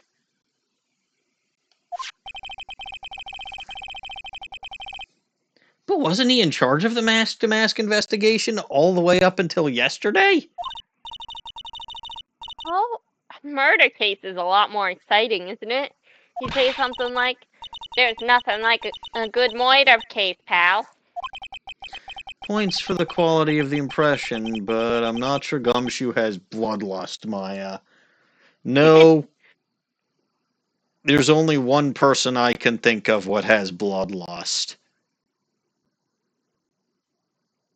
Who do you have in mind? You have no guesses as to who it could be? Well, if you were referring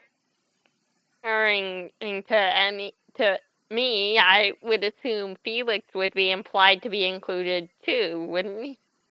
Yeah, I'm not Usually. referring to little goblins. Little goblins don't have bloodlust. Little goblins just like mischief. And murder is very mischievous. But they're not particular about the type of mischief they get into. This is true.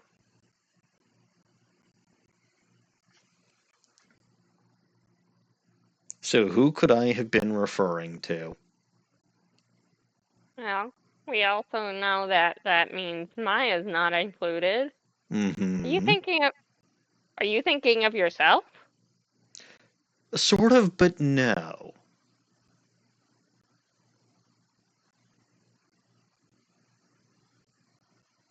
It's one of those alternate usernames you've gone by then. No. It's a series that I just concluded with my most recent stream. Well, prior to today. Uh, Link. Link definitive. Zelda. No, Link. Zelda doesn't have bloodlust. Zelda just has lust, because she's horny as shit. For both And halves of the Underpants Brigade. say that again. For both sides of the Underpants Brigade. Yes. Not that both sides followed orders. Much to your disappointment. And hers. True. But no, like she also has kidnapping a redhead lust, which isn't really lust. That's just her most effective method for getting Link to direct his bloodlust where it needs to be, or where she thinks it needs to be. But like the sheer quantity of Gleeok guts and silver Lionel horns and shit like that in Link's inventory tells you just how much nonsense that fucker kills because he feels like it. That's what happens when you get 400 concussions. You lose your sense of morality. That must have been what happened to Zelda.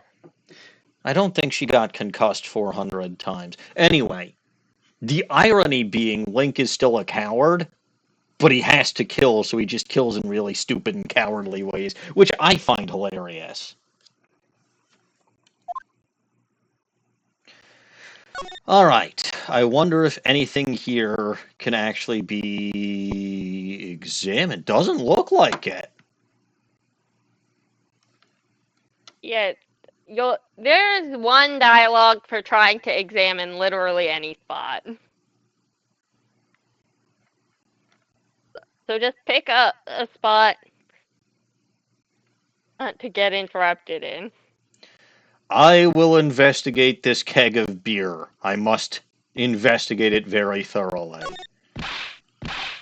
Hey, yous guys! We're investigating this place, so keep your hands to yourselves. We want that keg of beer.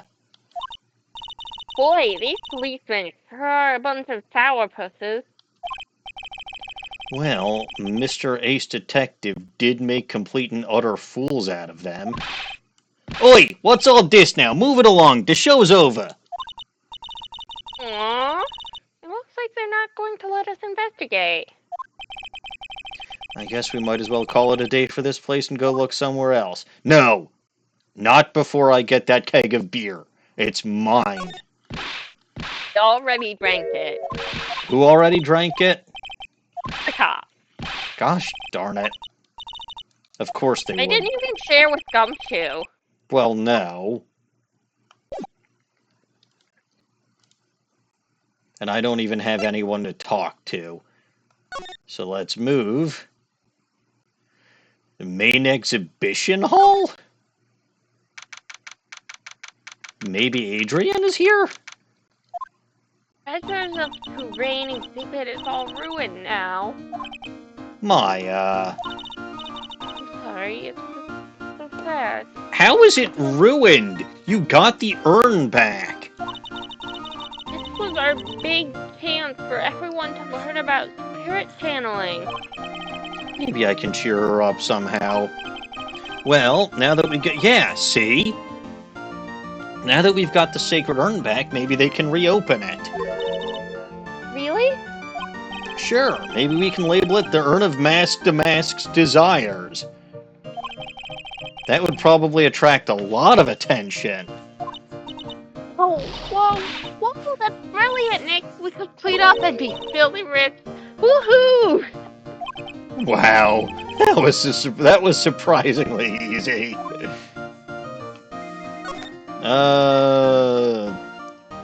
Is there anything new to examine? Well, okay, there's stuff to examine. Is there anything new to any of them?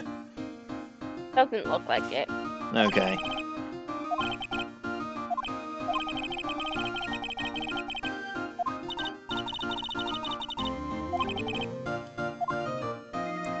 And the pedestal... Attorney's badge, yes. But the Magatama wouldn't actually be a bad replacement, all things considered, because at least it is a treasure of Kurain Village, whereas Nick's attorney's badge, there's one place it belongs.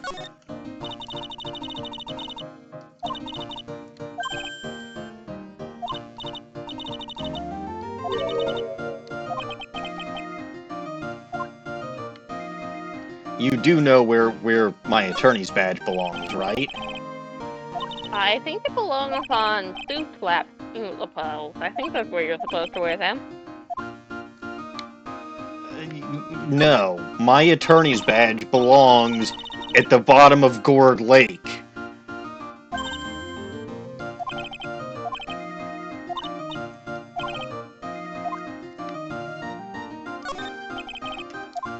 Like, seriously, that is the only place that my attorney's badge belongs. Alright, so this place was pointless, too. Maybe she's in the basement warehouse. Yeah, this is a pass-throughing place because they hate making moving easy. Oh, hey, it is Adrian Andrews. Good, I was supposed to come here. Oh, it's you, Mr. Wright. Ms. Andrews, what's she still hanging around down here for? So, how's it going? What about the sacred urn? The urn? Oh, that. It's been taken care of already. What do you mean, oh, that? Well, we've kind of moved on to bigger and more important things, little goblin. Taken care of, you mean it's been found? Yes, it was brought in during the trial today. Wow, really? You really are the greatest, Mr. Wright. Mr. Wright had nothing to do with it. It was the Mask's wife that found it. Well, anyway, I'm so relieved. Alright, let's see. What can I examine here? The camera.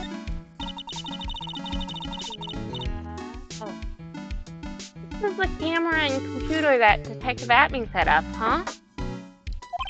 That's what he said. And yet, he still let it take a picture of him. I guess he's not as smart as he pretends to be. The camera belonged to Lord Lee Taylor, so he knew he couldn't tamper with it. So then why would Atme, I mean Mask to Mask, allow that to happen? Also, if we're assuming Atme is Mask to Mask, does that mean that Maya implied that Desi Delight is married to Luke Atme? Ugh. Ugh.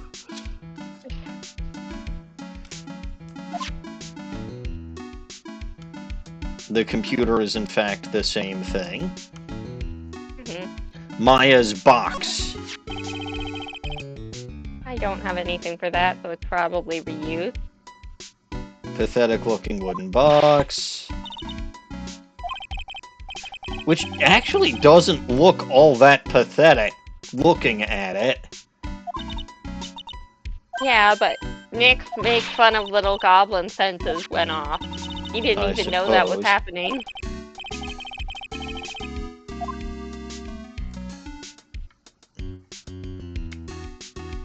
Brrr.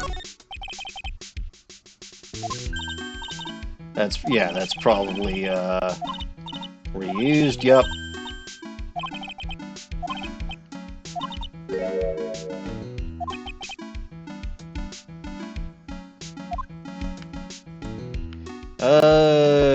Shito.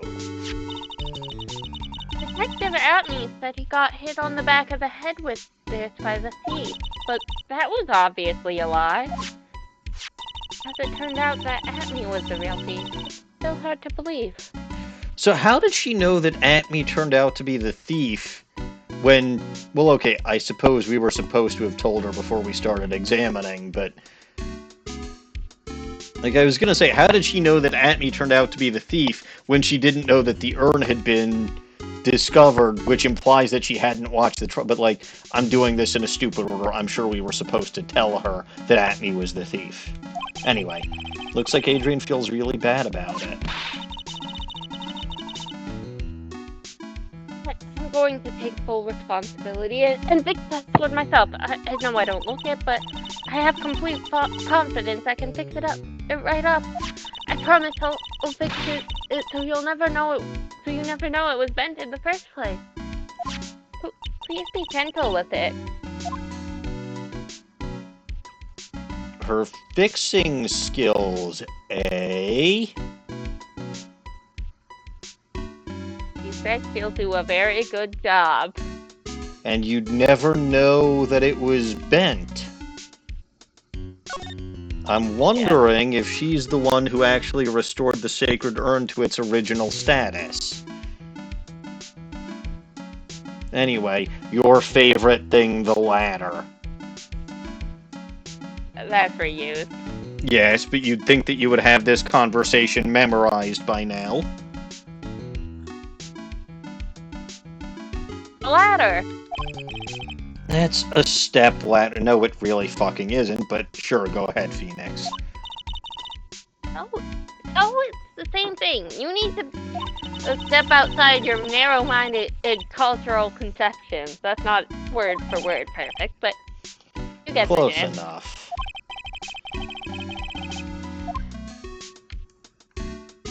The door! Looks like the door to the actual storeroom, blah blah blah, probably reused, right? I guess that's where they're keeping the sacred urn. Remember, Maya, Ms. Andrews said we're not allowed in there. I want to go in. No little goblins allowed. I'm gonna go in. No. As the closest thing to the master of Kurain, I kind of, sort of already own all this stuff. No. I'm gonna go in. You don't. Like, there's stuff back there for other exhibits and other things. It's not this, and we definitively know that the sacred urn is not there right now. So no little goblins allowed. Yeah, but some other stuff that I basically already own is in there. No. So I'm gonna go in. No, it's gone. I'm gonna go in. Bad little goblin. Let's examine this thing that says Organi instead. It says Organi, and I think that A is now a little crooked. No, it doesn't, Nick. It says organized. You just can't see the last two letters. Yeah, well, I guess no one else could read it either, because this place is a mess. Yeah? So you should feel right at home, right? I swear that's reused, but you seem to have that dialogue. I do, yes. Alright, Amy Faye's statue. That statue wasn't where it is now when we first came here, right? Yeah, it was right next to the door, wasn't it? Well, if someone moved it, it was probably masked to mask. Maybe he didn't like being watched by Mystic Amy when he stole the urn.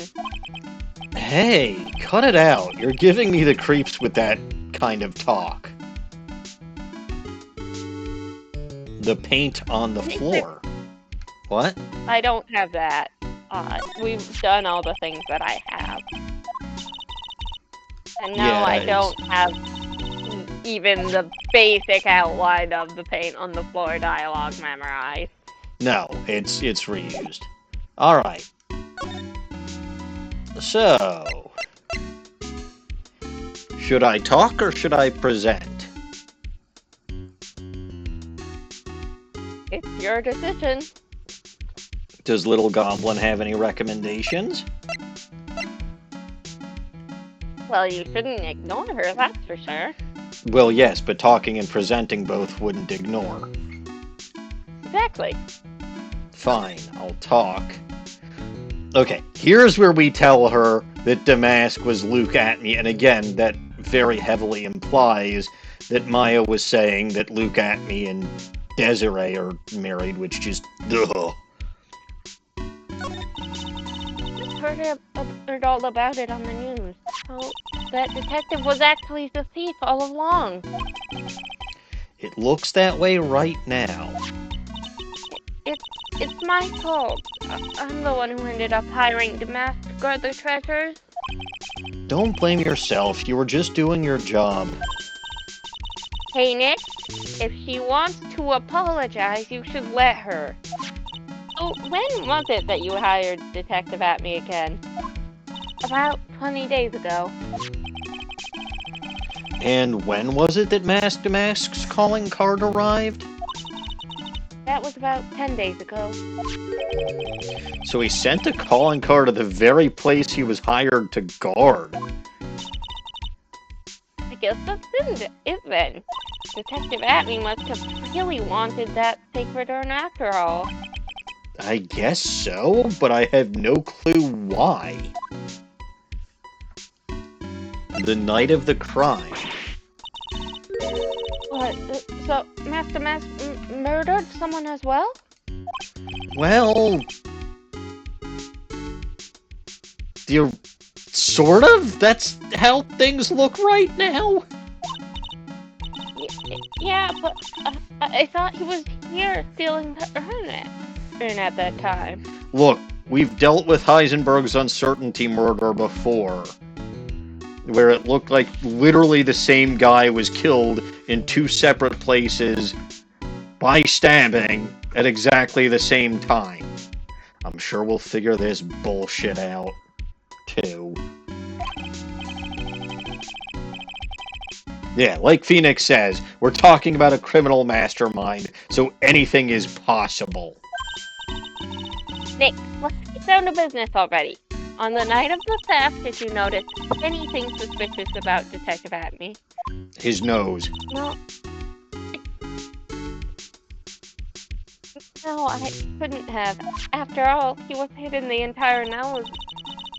He was hidden the... Sorry, what did you say? He was hidden the entire time, including his nose. Man, that's difficult to hide that nose of his. I never even got a glimpse of that nose. He claims that's the way he always operates, but it actually makes sense if he was mask to mask. That's just what he says, so he can have an alibi. Well, he connects to the theft himself. Yeah, he was caught in the crime scene photo dressed up as mask to mask pretty well, hiding that giant nose of his. And somehow not breaking it. Like, that mask is metal and almost flush to the face. I'm sorry, what did he flush down the toilet? I assume the remains of his nose after he pressed a pretty stiff mask right up against his face. Oh, speaking of breaking things, I think my sister may have broken her finger today. That's not good. Apparently she was You're not talking about me, are you? No.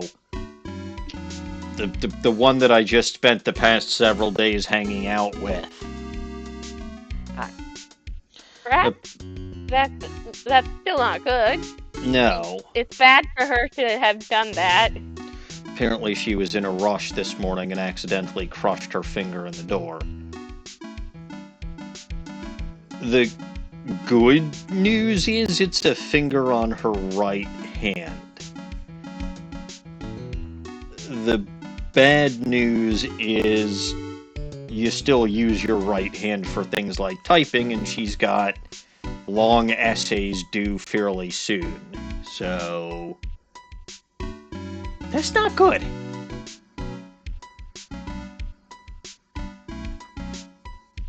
Anyway, enough about that. Let's talk about the Sacred Urn. I swear to God, like every single Ace Attorney game, I get slower and slower and slower how I handle things. I don't know what caused this. I'm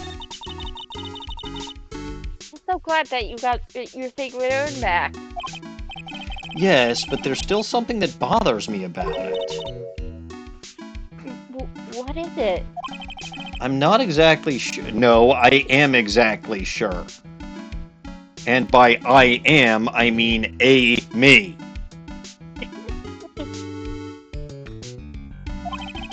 But somehow the urn that came back seems different. Really?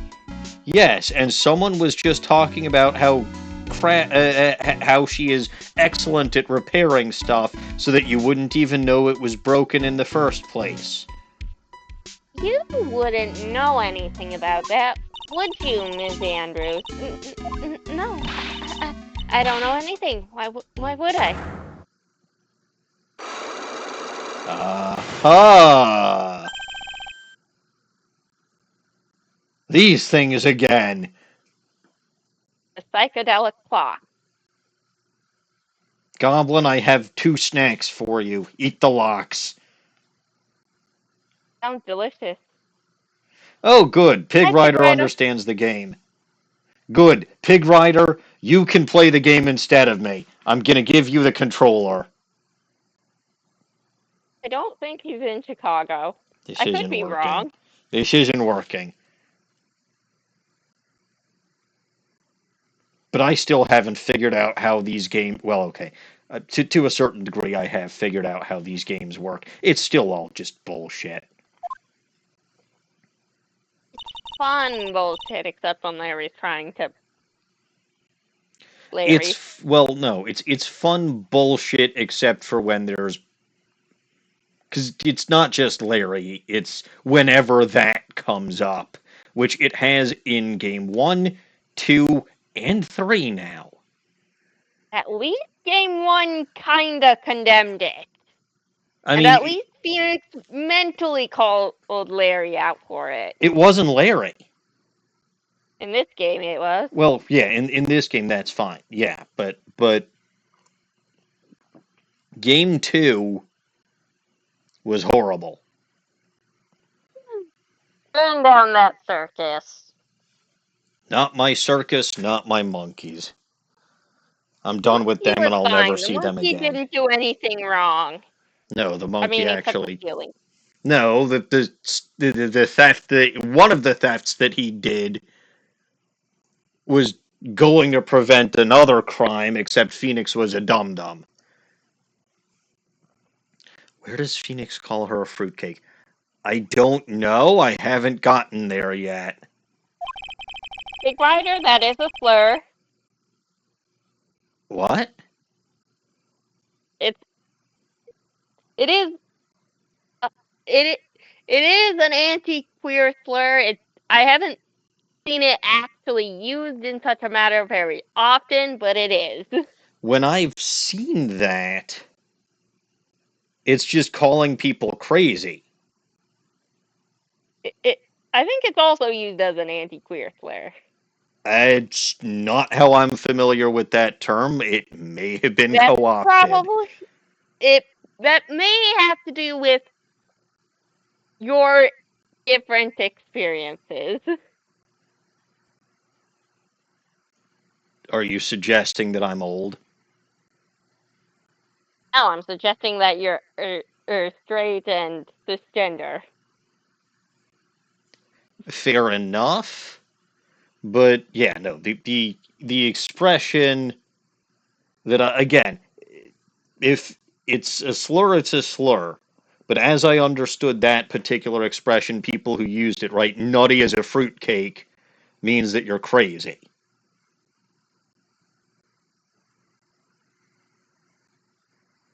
That's the only way that I was familiar with that expression being used. And you're not wrong. I would not have. You know what? Let's get off this topic because this is not the channel for serious discussion. Oh, don't worry. We had a similar discussion and during the charity marathon one of the times I was up stupid late. This is what happens when you're up stupid late. Anyway, In my defense, Mochi started it.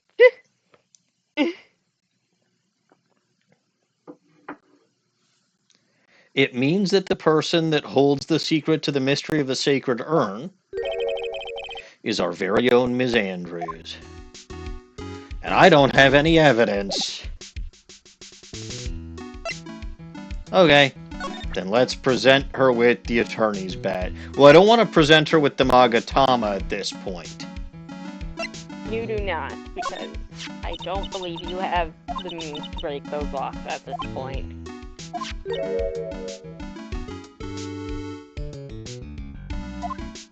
And once again, Maya broke the fourth wall there. Just the casual fourth wall break. It wasn't thanks to the badge, it was thanks to me. Yeah, no, that's like the fifth time that she's broken the fourth wall in today's stream. Which is impressive considering how little we've accomplished in today's stream. Very true. Is the thing of treasure, the Treasures of Karain promotional flyer new? Looks new. Seems to be. Treasures of Karain exhibit is my first job after last year's ordeal, and I've really wanted it to be a success. I've got an idea. Why don't you redo the whole poster? You could put something like, voted best treasure exhibit by Mask to Mask. By Maya. That's a fantastic idea. Oi, Gewalt.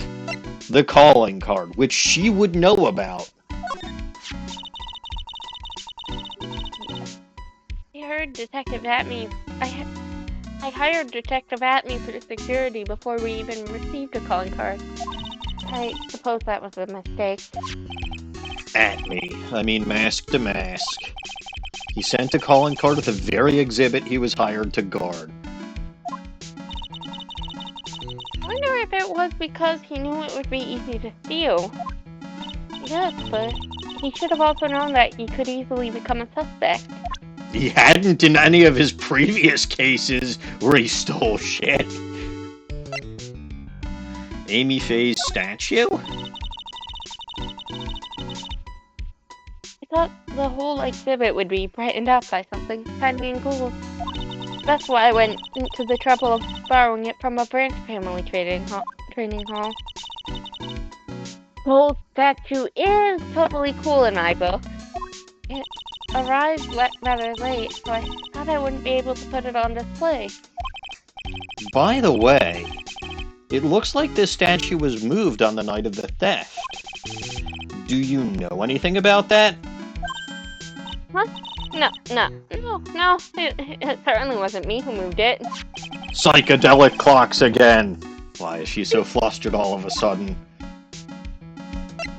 The camera data. Security camera was provided by Ridley's Taylor department store.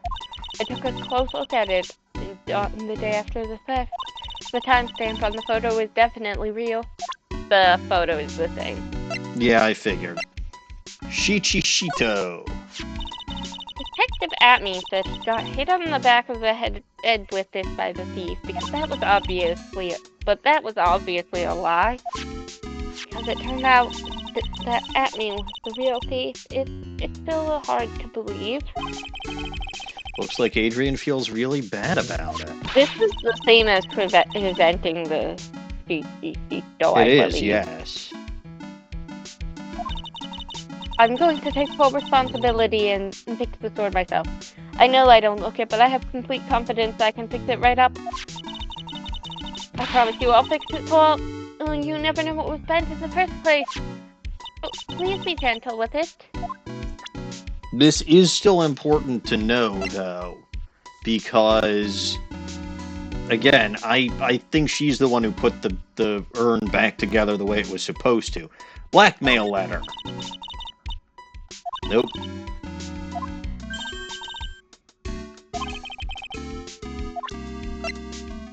Bronze wallet. Nope. I think you've gotten all the evidence. There are still profiles, though. Not even Damask's brooch? Not even the mask brooch. Huh.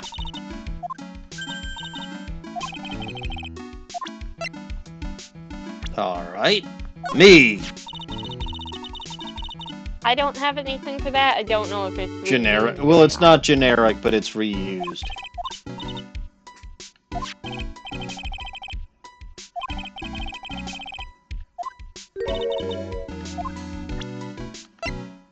Mia Fey, no. Maya Fey. Say, I'd love to introduce you at the exhibit if you don't mind. Really? I'd be happy to do whatever I can to help. I have an idea. Maybe I could sing a song. The Master of Terrain, or the Spirit Song, or perhaps Maya's theme? That sounds wonderful. I had no idea such songs actually existed. They don't. Wow. They don't? Yet. I was going to make Nick write them. He probably can. He was in art school after all. He was in art school, but he can't play piano. He what? He can't play piano, so clearly he didn't learn everything about music there. So, he probably knows more about music than I do. Be serious. Pearl Fey. Such a cute little girl. I'm deeply in her debt for what she did 7 months ago. Her name is Pearl. She's training to be a spirit medium. Training at such a young age. That's very impressive. Well, as a fellow career woman, I salute her. Career woman, huh? I guess that's one way to look at spirit mediums, since they're all women. That does it! I want to become a spirit medium. So you want to become a woman? No, I just want to become a spirit medium. Right. And in the Ace Attorney universe, being a woman is a prerequisite. I don't believe you. I think I can do it, and become the first male spirit medium.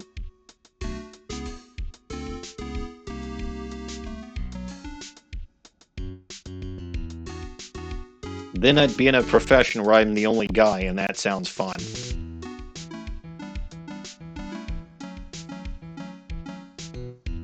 Anyway, let's talk about Ron. Nothing, huh? Makes sense. Gumshoe? Oh, I realized I should have called the police as soon as I got that calling card from Aftermath. I mean... Yeah, I guess you should have. Well, now Detective Gumshoe has one more failure tagged to his list. How is this Gumshoe's failure? Well, you mean he's not a very good detective? It's a good thing he's not here to hear us talk about him. Mask to mask. Okay, that's generic. But Luke Atney probably sure as fuck isn't.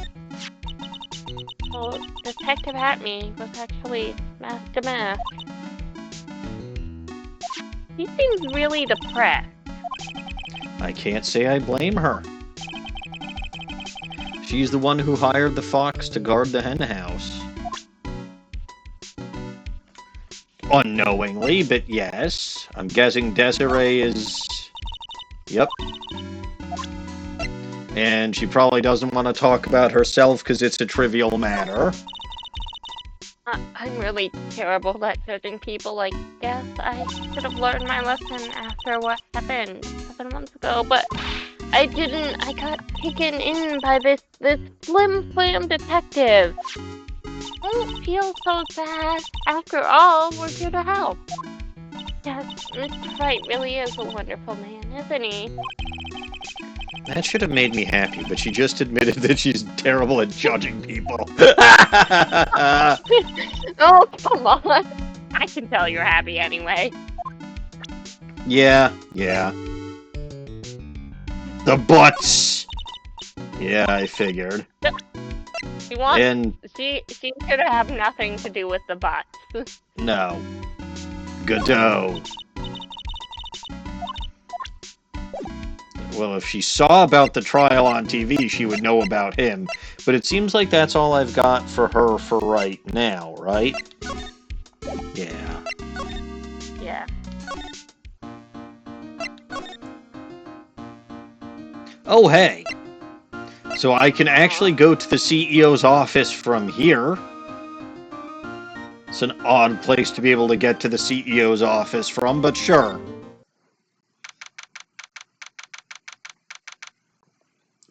October. KB Security only has the CEO's office as an accessible place. Well, anyway. October 13, KB Security CEO's office. Man, someone tried to kill him with the safe. Or they probably locked him in the safe, and when they opened the safe, the body fell out. So, I guess this is where it all went down, huh? Walls in here look thick. What did you expect from in a CEO's office? What does that got to do with anything? Hey, it's yous guys! Oh, it's Detective Gumshoe. As we expected, the homicide detective is working the homicide. Makes sense to me. Today was a real train wreck for yous guys, huh? There was. Oh, that prosecutor made real fools out of us. No? I mean, okay, technically yes, but by pure coincidence? Because he abso-fucking-lutely did not know that this guy was murdered until, like, after the trial was done.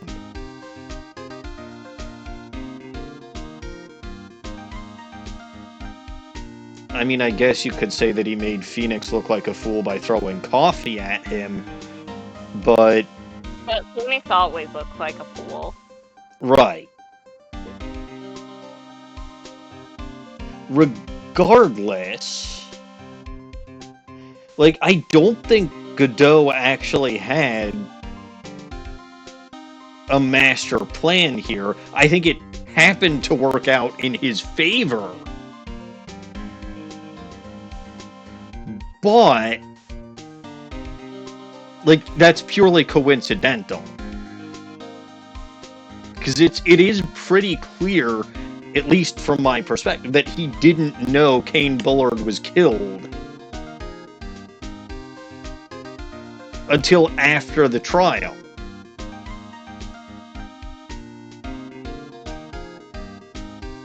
Same thing with the police, by the way. Right? They wouldn't have known it until after the... Otherwise, the homicide detective wouldn't have been working the larceny. Mm-hmm. So again, if this is meant to build up Godot as this big, huge threat, it's another instance of the game telling, but not showing.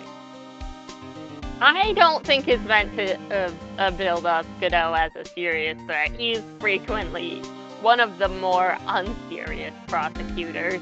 But the game seems to have done nothing but try to hype him up. Right? Again, when Atney first introduced him... Right, but it then proceeded to make Atney look really stupid and a liar for saying that.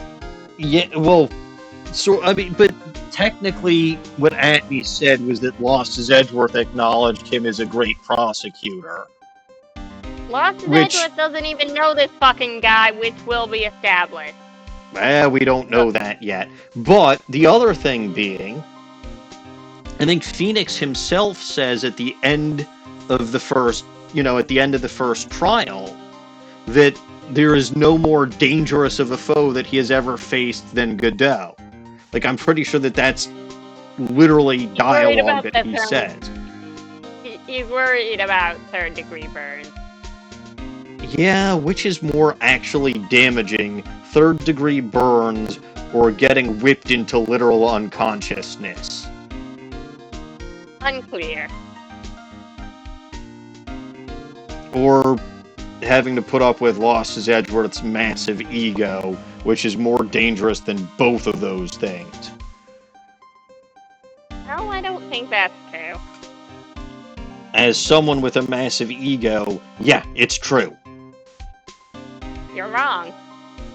You're right. Letting your massive ego overestimate the power of massive egos because of your ego. No.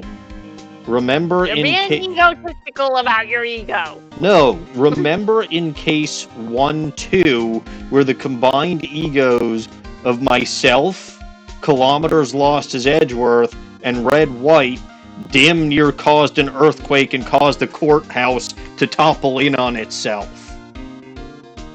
That would have traumatized that would have traumatized Lost as Edgeworth, mind you, which now I wish it had happened. Also, remember how Lost as Edgeworth's ego getting stoked was basically how both the chief prosecutor and chief of police were exposed as criminals. Okay, right, but that's not an active danger like a third-degree burn. Yeah, it's very dangerous what one can do by appealing to someone else's ego. Right, it's dangerous what you can do to them and their own case. No. Anyway, again, the game basically, this is, I love Godot as a character. I do, based on what I've seen from him. But, like, what I hate is that the game seems to be, like, maybe you're right. With Godot himself, it seems like he doesn't take himself so seriously, but that's not mirrored by what the game keeps telling us about him. So what the game is showing us about him and what the game keeps telling us about him are two completely separate things. And there's a lot of telling that leans towards he's this big badass threat, except he really isn't. Like, that was literally the easiest and most straightforward trial that I have ever had thus far. Even compared to Frank's Heart? Yes. Because then we had to deal with the whole, is the murder weapon a clock? Then we also had to deal with the time change. Then we had to deal with the this, with the that. No, this one was much easier.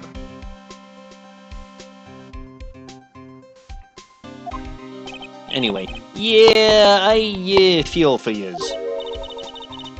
Wow, that's not like you at all. I thought you'd be more like, oh, that was great. You guys got what you deserve, pal. Ho ho ho. Or something to that effect.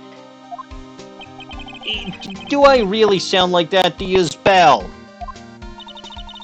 If the gumshoe fits. Well, anyway. The point is, I can tell when someone puts their heart into their jobs. And I can sympathize when things don't go your way. Sometimes I feel like wrong is the only way things go for us detectives. Wow. No idea Detective Gumshoe was such a nice guy. How the fuck have you not figured that out by this point, Maya? I know it. This is not the first time she has said something to that effect. No, he's a great guy. Now, if this little love fest is over, maybe we can start investigating. Yes. Let's look at the safe. Wow, this safe is unbelievable. I bet 4 pearls would fit. Phoenix, why are you trying to shove Pearl into a safe? I bet 4 pearls would fit in there. And it's got a bunch of doohickeys attached to it. It's pretty amazing, alright. Motion sensors, heat sensors, weight sensors. Nick, come on. Let's open it and take a look. This isn't going to be like Damon Gant's safe. I'm not just going to be able to type in 7 sevens and the thing's going to open. If I broke into one of these, wouldn't that set me down the path to Hoodlumville? You're already here, Nick. I beg to differ. What is this picture? Photo. Wow, look at that huge framed photo. Tall mountains rising majestically against a dark and cloudy sky. There's a title written at the bottom of the photo. The greatest sunrise of my life. This is it? This was his next sunrise? Either that or this guy didn't get out enough, or he had a really rotten luck with the weather. Maybe if he had lived a little longer, he would have seen some better days.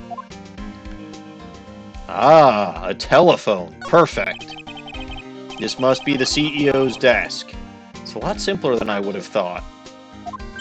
Wait, that looks like a super soft chair. Let me try it just for a second. Oh, nice. I feel just like a CEO. Hey, you! Whip me up a cup of some really expensive import tea and some scones. Move it! This is the lie. The victim sat in that chair just before he was brutally killed just now. Try that again. Slightly better. Ooh! Ooh! Well, okay, let's get whatever this keypad here is, but... which might be the shelves. Yeah. These look like some kind of bookshelf/rolling cabinet hybrid. Can't get in between these two shelves. Don't strain yourself trying. It looks like the shelves are controlled by a special panel. Well, I guess it's one shelf at a time, huh? Looks like they're filled with a bunch of files. I bet you none of those will be important. Yeah, files filled with data about security jobs they were hired to handle.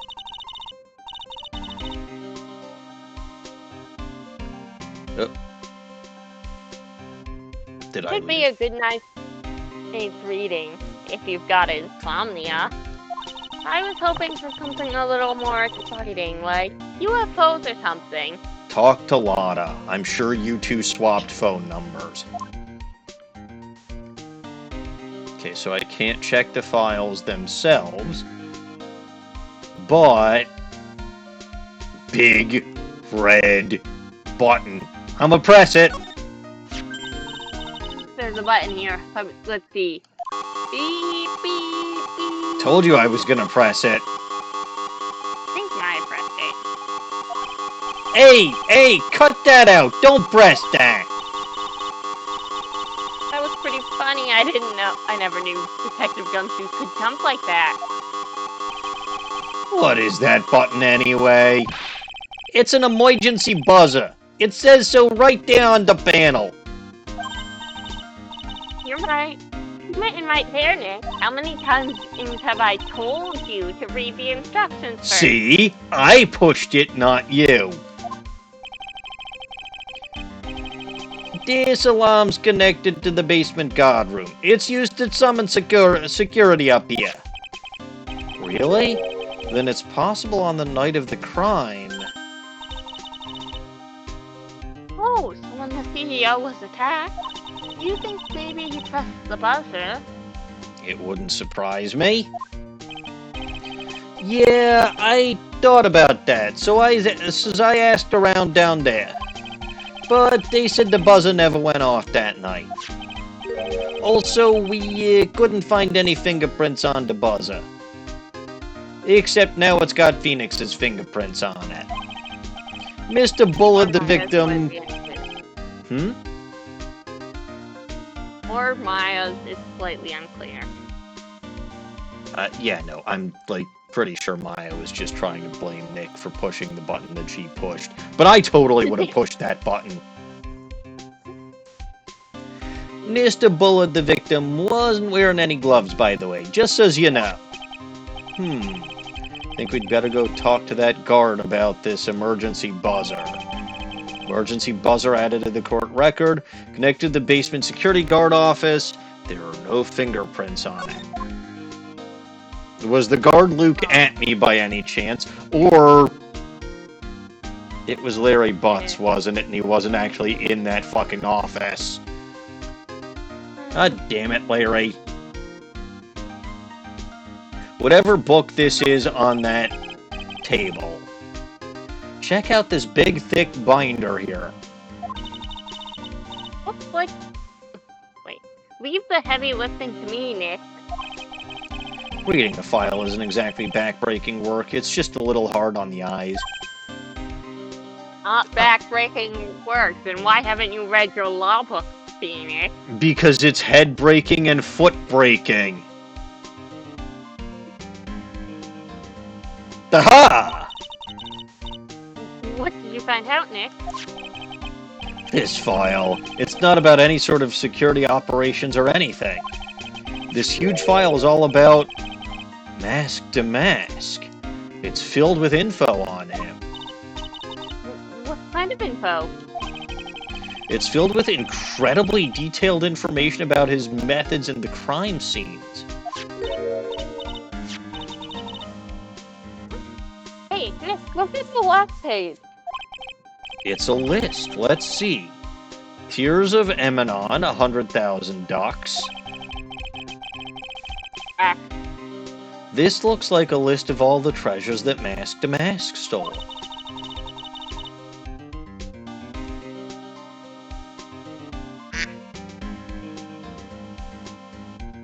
What the duck was that? What did you do?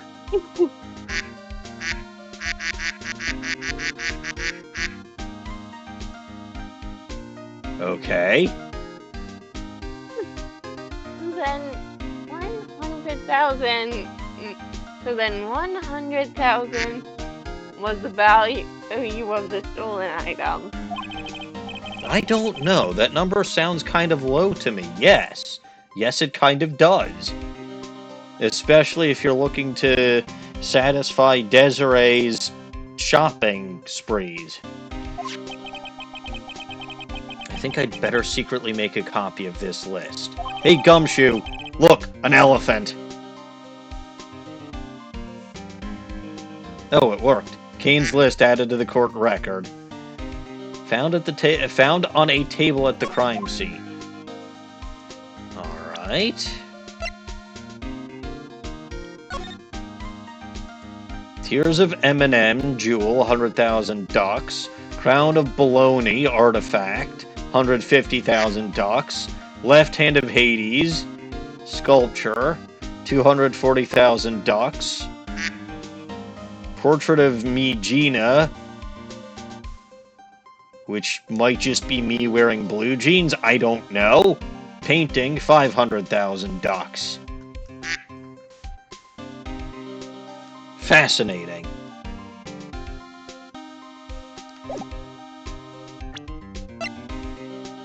Nothing further to check about that. Alright. And it doesn't seem... Oh, hey, wait. There's the chalk outline, isn't there? Yeah. And hey, I'm seeing some letters on the ground, too. It's, yeah. The letters of the number bet.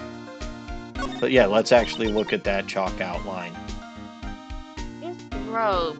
Is chalk, but carry on. Nope, it's rope. Look at the way it casts shadows. Carry on. You think it fell out of the safe when it was open? I don't think so. Oh, you mean...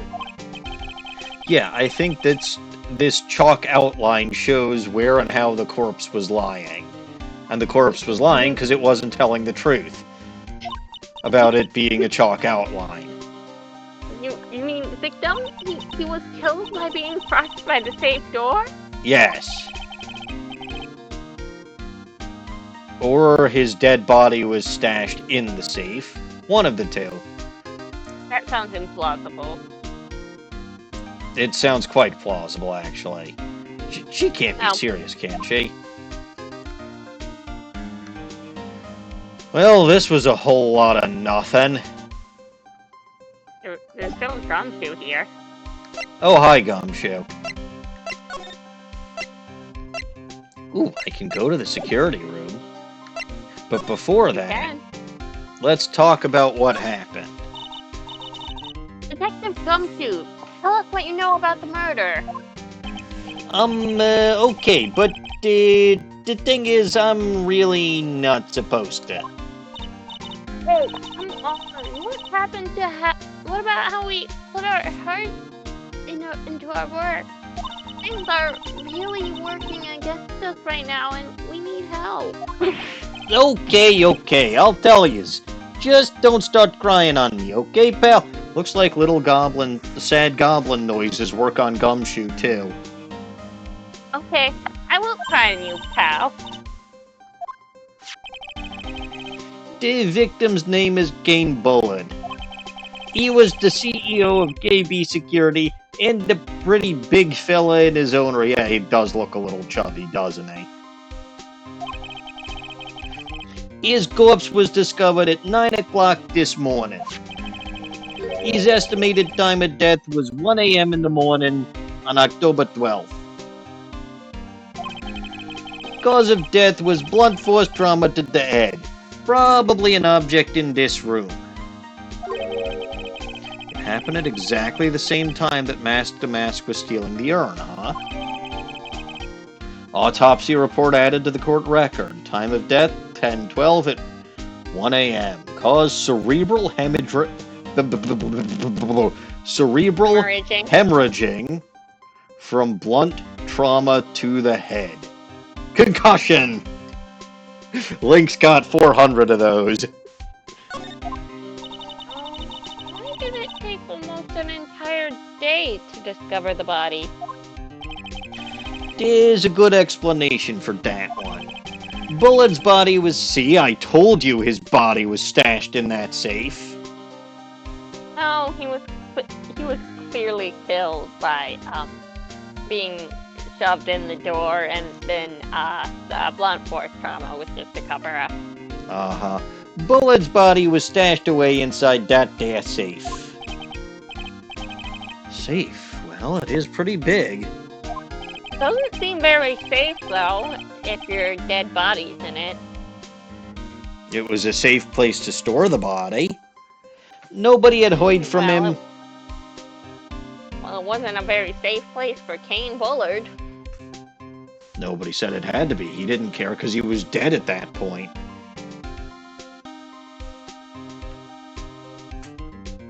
Nobody had heard from him, and when they opened the safe this morning, out he came.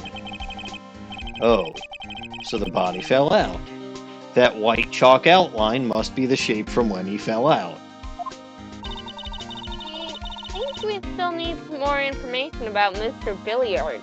Yes, we do. Including what his favorite pool game is. Maybe you could start by getting the man's name right. No, I think I'm gonna stick to Billiard. So, Atme pulled one over on you, did he? Oh, what happened to Mask to Mask? He's at the detention center screaming like a madman. Investigate me again, he keeps yelling. Ah, no, I didn't mean him. He's not the real thief anyway, right? Oh, yous meant that detective Atme, eh? Oh, ho. Oh, that was great. That guy got what he deserved. Oh, ho. Now there's the detective I know and love. Think about it. Atme was always around when a calling card showed up. But he always mysteriously disappeared when the heist took place. I was hiding at the crime scene. Yeah, right, buddy. That's the lamest thing I ever heard. That's how you just knew he was the thief. That would explain how he was able to retrieve the stolen item he keeps bragging about. Yeah, he just did that to make himself look like a great detective, that's all. But there's this one thing I can't figure out about his first heist. His first heist? Yeah, the Deer of Eminem. There was a witness on that one. A witness? Yeah, I saved the newspaper clipping. Since the thief is already under arrest, you guys can keep it. Hey, this guard here. Haven't I seen him before? It's pretty small, so it's kind of hard to see, but now that she mentions it... It's Larry Butz, isn't it?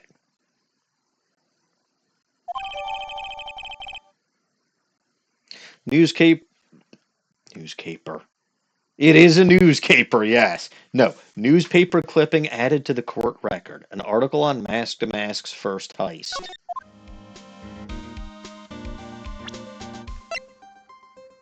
A lot of evidence in this one. Is that supposed to be Ron Delight? It's supposed to be someone that that Maya thinks she's seen somewhere. Which would in fact be Ron Oh. So Ron probably did the first crime himself. Atney figured out who he was, started blackmailing him and forcing him to steal other stuff. Explains why there's an inconsistency with the first case, because the first case was purely Ron Delight, and then everything subsequent was Atney. But so it is essentially, like I said back when we first started this case, with the whole dual giant analogy, where you've got whichever Delight, which now I'm leaning towards Ron. Dear Lord, I have flip-flopped on this so many times, but, like, Ron Delight was basically the guy actually doing the dueling, right? He was the giant who was playing the cards, but Atney was the one in the earpiece telling him which cards to play. Yeah, that makes sense.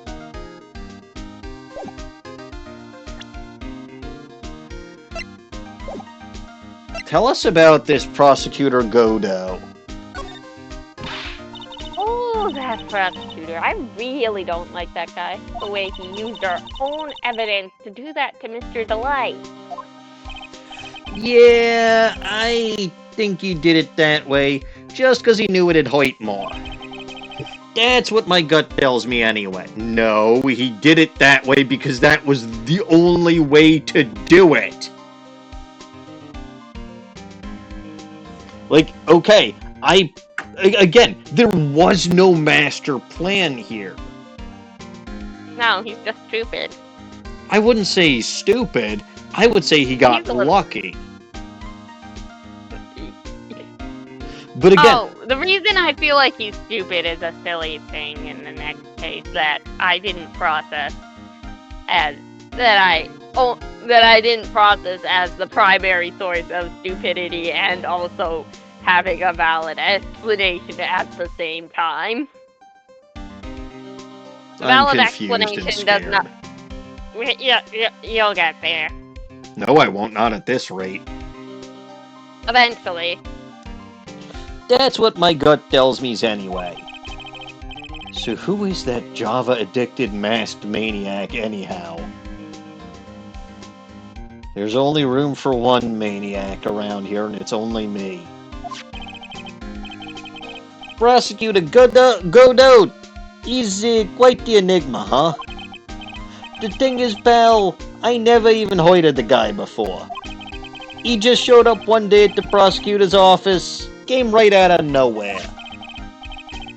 That's right, he said this was his first case as a prosecutor.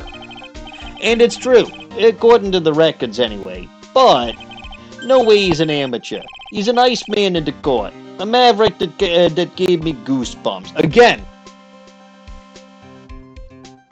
Goosebumps? You? I would think he would cause the opposite of goosebumps on account of the third-degree burns. But like again, this is the game trying to tell us that this guy is a threat, like a maverick, an Iceman. No, he's a guy who throws coffee. He's a guy who throws coffee. And not gets only lucky. Right, but to be fair, the only way to counter someone who gets as lucky as Phoenix is with someone who gets equally as lucky. Yeah. But like, the way he acted, he lost the case even easier than Winston Payne lost his cases. Again, he got lucky, and it turned out that he could basically twist everything that I had just done to prove that the guy that I just proved wasn't mask to mask, was a murderer.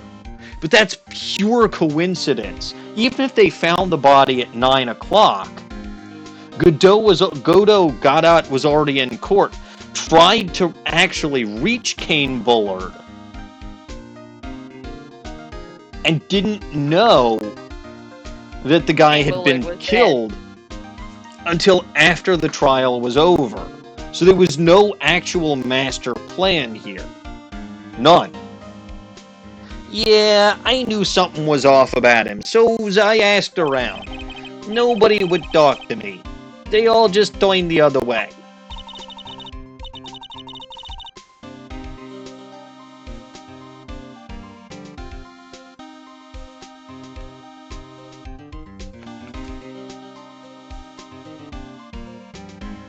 Dawning, you do have a line.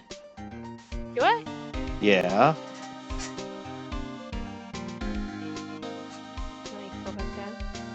Poor Detective Gumshoe.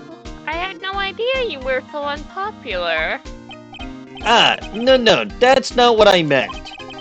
That Godot guy acts like he knows me and has a grudge against me. I get the feeling he's hiding some kind of dark secret. Well, he's certainly hiding his face. Well, his coffee's not that much of a secret as far as I can tell. True, and it would be dark coffee. Alright, buddy. Yeah, I think he's against cream and coffee. At this point, yes. The attorney's badge. What do you say to it this time? Here, take a look at my attorney's badge. Are you still showing that cheap little thing off? A real man keeps his mouth shut and carries a swab police badge, pal. Maya's Magatama. Oh, that one does have something, yes. So about this... Hey, thanks, pal. I just know I had a sore throat anyhow. He thinks it's a lozenge. Chomp. Oh, God. What are you doing? Yeah, you don't chomp on throat lozenges, you fool. Ack! Sorry. That thing's all smooth and shiny, so I thought it was a piece of candy or something. I can't believe you ate the whole thing in one go. Oh, good. So now he ate Maya's Magatama. Well, I don't have that anymore, so I won't be able to get to Adrian Andrews' bottom. I thought Dawning was going to chime in and say how that was a shame, but oh well. I was debating making a comment. I wasn't sure which comment to make. So anyway, just leave that to me. Fine. You can have it. She's not really my type anyway. I almost swallowed it too, pal. It's not swallowed. It still exists. Fair. Oh, my poor Magatama, covered in gumshoe saliva. I'm glad I presented that. The exhibit poster. I still got no idea why Mask to Mask would go after a broken old bot like,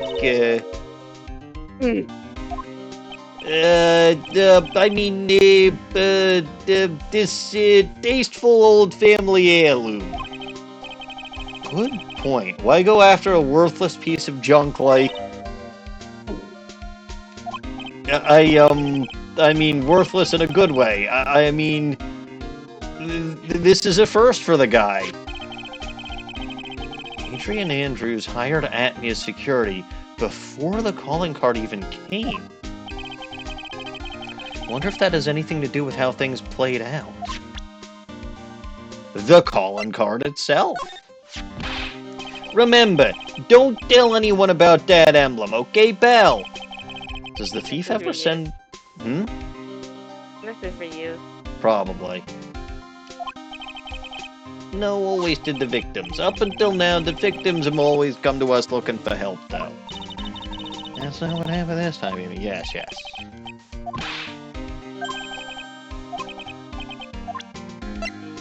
Amy Faye's statue? I think that's generic, yeah. He's gonna try to eat it. Sorry, it's hard to believe, but there's a limit to how much my brain can hold. I got 2 ears and 2 eyes, but I only got 1 brain. I can see your eyes and ears, but the jury is still out on the brain thing. If you have something to say, just come out and say it. That's awful, but also hilarious. Camera data. The thief in the photo taken by the security camera is missing his brooch. Yup. The thing is, there's no evidence that the photo was tampered with. It was definitely taken at 12:58 a.m. I turned the tables on the trial today with the mystery of this missing brooch. I wonder if there's something more to this missing piece of costume jewelry. The security camera photo, it's probably the same thing, right? It is the same, yeah. Yeah. So the fact that the game is going out of its way time and time again to tell me that there's no way that the timestamp is wrong clearly means that the timestamp is wrong. Now the timestamp could be right. The Shichi Shito. So Detective Atney wasn't hit in the back of the head after all. That's right, because he was the real thief. He wanted it to look like he was knocked out, so he bent it on purpose. I'd stake my reputation on it.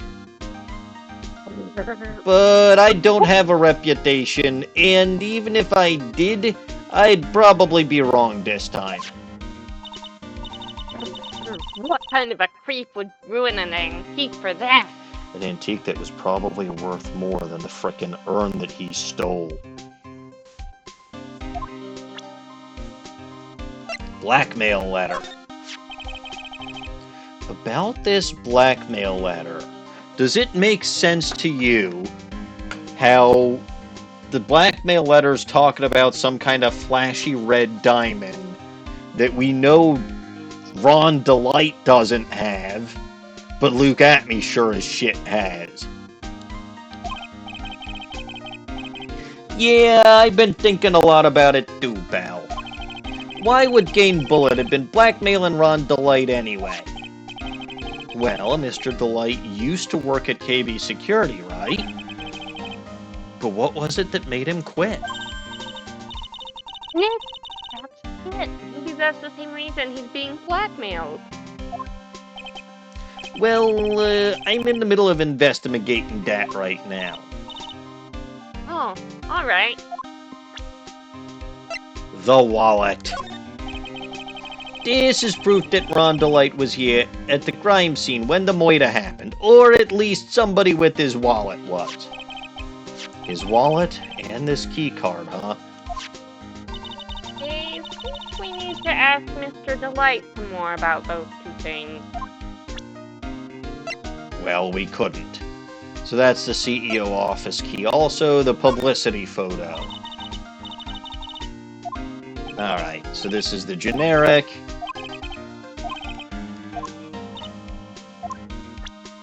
The brooch. Really? Huh.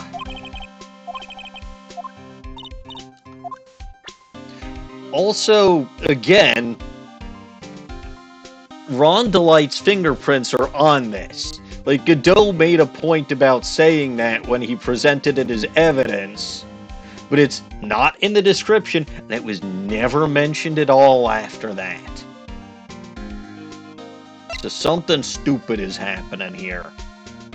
I would know, I'm stupid. I'm sorry, what?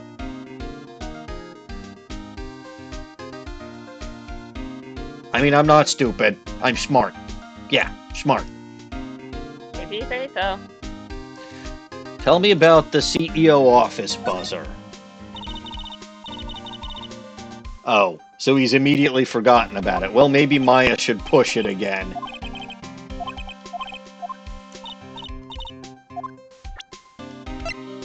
Kane's list? So, about this...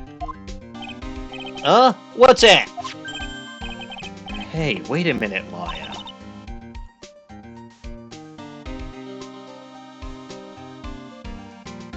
We're gonna not share this with Gumshoe, huh? Yeah, what's wrong is correct.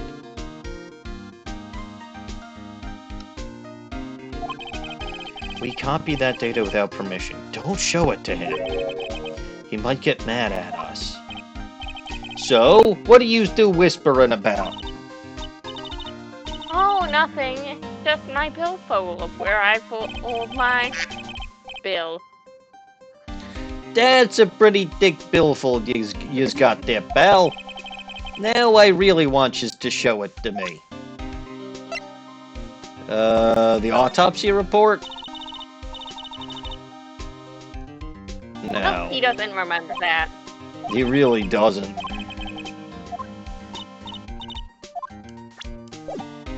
Ooh, actually, the newspaper clipping. I want to talk to him more about this. This was his first heist, and I guess I underestimated him. I was sure I was gonna get him, so I was careless and lost info on the witness. What kind of idiot are you? By witness, do you mean the guard in this photo? Yeah, he and the detective worked together to try catch and mask the mask. He got away, huh? That god. I got the weird feeling that I've seen him around lately. Yeah, they're not being subtle about this shit at all. It was Ron. Alright. Profiles. Me! Pretty goofy looking face if you ask me. Hey. That for you, I do not have Yeah. it if I had a line. You do. It really isn't like we ever need a photo of Phoenix. Who the fuck would ever need a photo of Phoenix? He has got a point. Rips up his own photo, tosses it away. Mia? Which I think is I do have reused. it. Oh, never mind. Oh, that's Ms. Mia Fey. She was a truly beautiful boysen pal. Huh? You knew? You knew I said? He's a policeman, she was a defense attorney. They probably met a few times before she died, and then he was the detective when she did die. Sure, everybody in the police force knew her. We all lost a great friend that day. I just got something in my eye. I'm not crying. Maya. You're such a familiar face to me now, you know? And now that I think about it, you're the real victim in this case, right? But for some strange reason, it's odd to think of you as a victim, pal. You're darn right I'm the victim. I'm the one who got shoved dead in that safe. That was our most precious treasure. The safe. The safe was our most precious treasure. The one I got dumped in. Yous no bell. I think I know why I can't think of yous as the victim ever. Pearly. Nope. Ron Delight. I kinda feel sorry for him. He's kinda a sad young guy. Yeah, and he seems to have a habit of always getting arrested prematurely. Well, based on what Desiree was saying earlier, that's the only thing he does prematurely. And that's all I'm going to say about that. Well, it's just my personal opinion, but I think the police should have investigated the whole thing more carefully. But weren't you the one who that arrested him with a giant goofy smile on your face? Leave yo-yo-obsessed user, my alternate universe counterpart, out of this. Also, he literally confessed. Come on, we don't have time to start with that. Yeah, but it wasn't even true. Allegedly. Tell us about yourself, detective. I know I look a little rough around the edges. But the truth is, I'm a lot more detective-like than I used to be. Really? Like, what part? You're yawning. Like, the color of my coat. Oh, right. Yeah, but what about what's inside the coat? Mask to mask? I always knew there was something suspicious about... Yeah, no fucking shit there was something suspicious about Mask to Mask. You just had to fucking figure out who he was. But sure. Yeah, this is the same dialogue whether you present Luke at me or not. Okay. And I was right. Turns out that the Mask was really that ace detective in disguise. Really thought that. Of course I did. It's the stone cold truth. Sooner or later, a guy like that always shows his true colors. Yeah, well, I think we saw a little too much of his colors today. Man, he really did have a fantastic breakdown in the court. And Lone voiced that really well. Yeah, I gotta agree with yous on that one. So, alright, it's the same thing for Mask to Mask, and at me you said, so Desiree. Yep, nothing. Wait.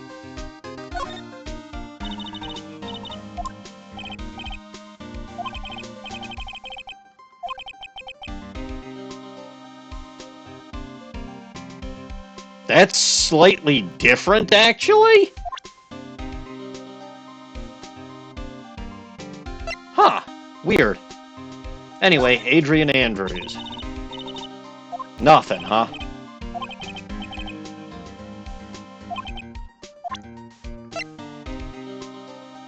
Larry Butz. You remember Larry, right? Yeah, I don't blame you for trying to forget. The good old prosecutor Godot. This guy is a real puzzle, if yous ask me. Wait, was that a Phoenix line or was that a Gumshoe line? I thought it was a Gumshoe line. This is a Gumshoe line. The previous one was Phoenix or Gumshoe? They were both Gumshoe. That's what I thought. But, like, they don't segue into each other that nicely. But anyway, then maybe I should be asking yous. Do you know something about... Again, why are you bringing Yo-Yo Obsessed User into this? He's my alternate universe counterpart and doesn't have anything to do with anything. Probably. Why would I know something? Well, it sure sounded like yous two knew each other today. From the way yous acted today. It's Miss Mr. Godot that acts like he knows who Mr. Nick is. It's Mr. Godot who acts like he knows who Nick is, not the other way around. Exactly. You'd think I'd remember someone like him. I still say the whole thing's a bit suspect. Tell us about the victim. Detective Gumshoe, tell us more about Mr. Shane Bluebard.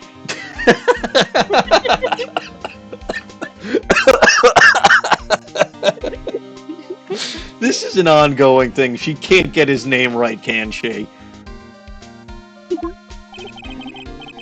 That's Kane Bullet, not Shane Bluebud, pal. Oh, yeah. The victim in this case doesn't make much of an impression on me. Well, you were the victim up until Mr. Bullard was found dead. Yeah, and his body wasn't discovered until this morning, pal. Anyway, we don't have enough information yet. Can you help us out? Sorry, I'm actually a little confused myself. For some reason, I'm just blabbing like an idiot right now. Okay, Nick, now's our chance to get more info about the victim, Mr. Rain Livebird. So hurry up and ask. I take it, yep. I was gonna say, I take it that there was another talk option that appeared, and lo and behold. Can you tell us some more about Mr. Bullard? He was the CEO of KB Security, right? What kind of company is it anyway? The fuck kind of company do you think it is? What does the KB stand for? Kane Bullard. That can't be true. His name is Shane Bluebard. Uh-huh. Well, the company basically sends security teams out to buildings to guard them. Mr. Bullard must have had the chance to learn a lot of secrets during his kind of work. Oh, and I don't know how to put this, but the guy was kind of a money grubber. Really? Me too. I just love money. I can't ever get enough. Please stop leaning in towards me like that. You aren't getting to my wallet. There's nothing in it anyway. Anyway, it looks like he did some pretty shifty stuff to earn his millions. Oh, so that's my problem. I think I need to be shiftier. Let me go already. Again, there is nothing in my wallet. You know this. Apparently, he was involved in selling trade secrets between rival companies. Ooh, that's pretty dirty and underhanded. And he was blackmailing someone else? Interesting. Yeah. You really sound tired. Oh, KB Security used to head security operations against Mask to Mask. Really? Yeah, and after screwing up so many times, the company's reputation really took a nosedive.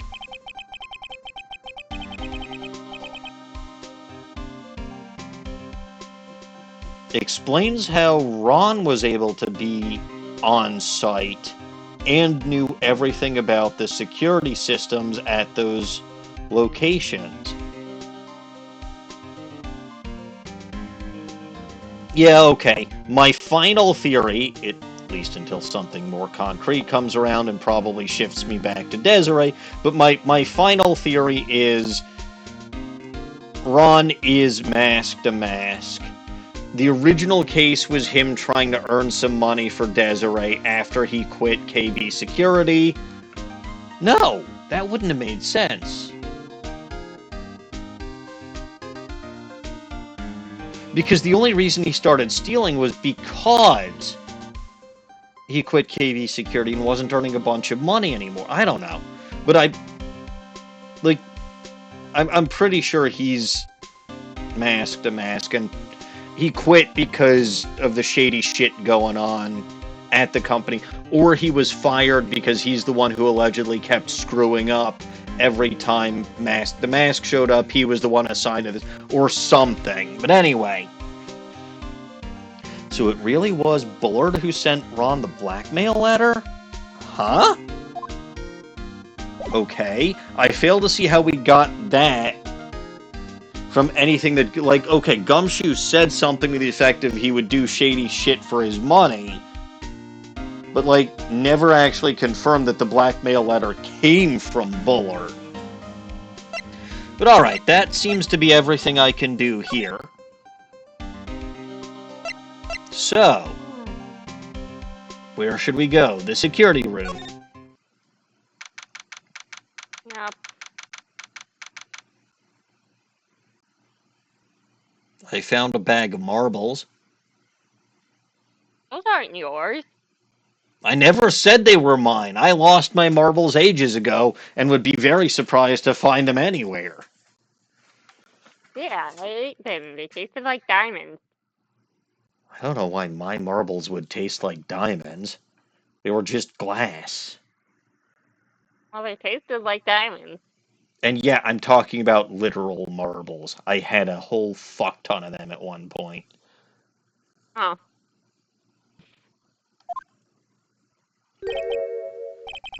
Wow, this is really something else.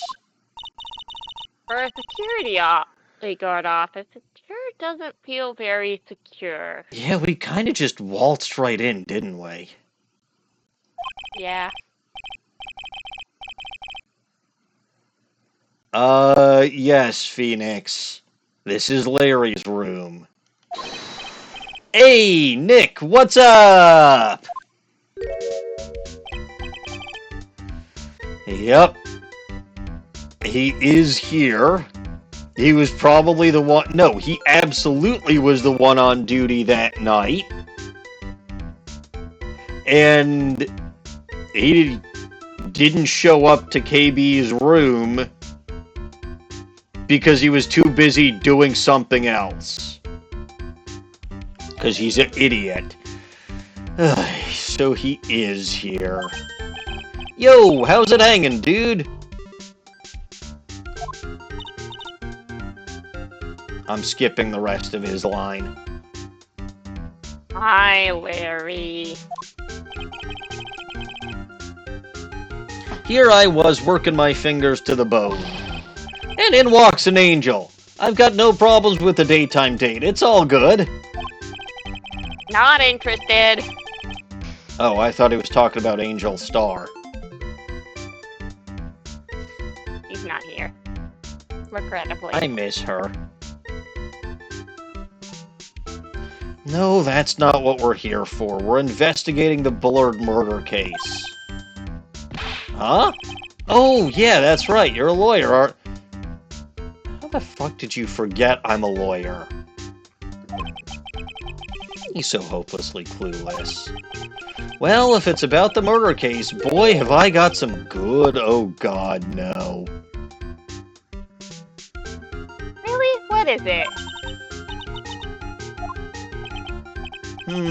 Well, I don't mind sharing with my former attorney, Phoenix Wright, who got my butts out of a jam at least twice. And yes, that is what I'm going with instead of this line.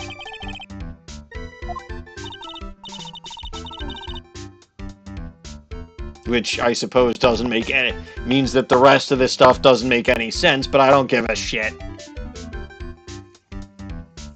Larry, I thought that you were old school buddies, not just former client and attorney. That was then and this is now. Well, fine. If you're gonna be that way, I'm just gonna look around. First thing to do is take a look and figure out whose marbles these are. That's my partner's seat. Your partner? Oh God, no!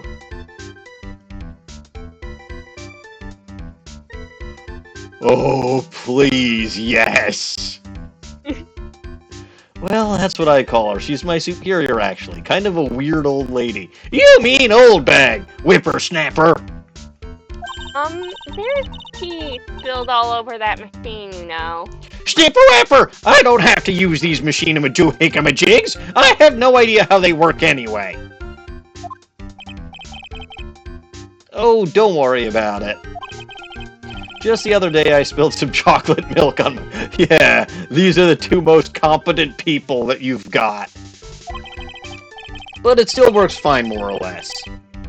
They really know how to build them, I guess. Okay.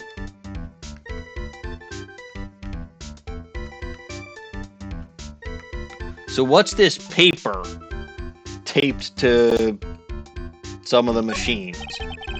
Something is written on this poster in fine print. Guard's 5 commandments. Wow, that sounds serious. See what it says. I want you to read this in old bag voice. Number 1, obey thy superior. Number 2, respect thy superior. Number 3, smile at thy superior. Number 4, salute thy superior. And number 5, buy donuts for thy superior upon yeah, no, shit. This is definitely old bag. Buy donuts for thy superior upon command. It's fine. Wendy old bag, head supervisor. She's one tough old bird, let me tell you. Okay, so yeah, no, this abso-fucking-lutely confirms several things that I had questions about. But it actually makes sense. Like, okay, when she was working security for Worldwide Studios, no, she was actually security for them. Like, she was hired by them, she worked for them. Then she went freelance and ended up at KB, and that's how she got the Starship Trooper outfit, and then they finally explained, yeah, so KB Security, I don't think it officially existed as of Game 2, but like, the retcon makes perfect sense. Cross her and you'll come face to face with her real, genuine ray gun. It goes rat-a-tat-a-tat-a-tat-a-tat-a-tat-a-tat-a-tat-a-tat.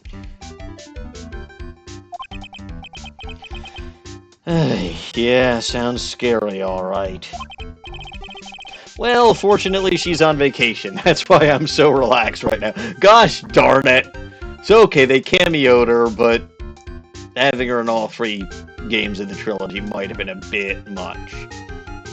She does get a physical appearance in the epilogue of the game. It makes sense now, yes. The jacket? Hey, Larry, that's your jacket, isn't it? That's right! Did you know you hung it right on top of some kind of lever? I didn't even fucking notice that, but yeah, no, now I see that. Yeah, sure. I was told to never ever touch that lever. She scoffed and she scowled and huffed at me. Something terrible will happen if you do. Got it, Greenhorn? Oh, why hang your jacket on such an important lever? Because it got me curious. If the jacket's weight pulls the lever down, that's what they call an accident. Doesn't the suspense just kill you? Don't you want to know what'll happen, huh? It's true. It's killing me too. What about you, Nick? I knew the little goblin would be curious. Little goblins are always curious. I'ma pull the lever. I'ma pull it. Yeah, but for a different reason. I'ma pull it. I don't care.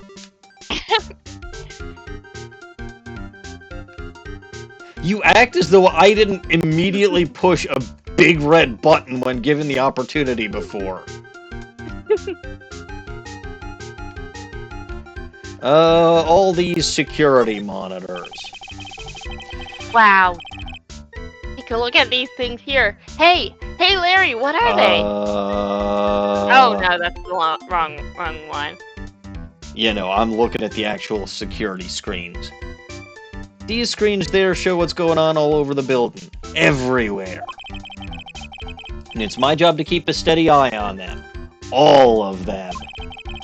I wouldn't sound so smug if I were you. A murder happened here right under your very nose. Can you watch regular TV on these too? If anyone would sit here and watch TV instead of working, it's Larry.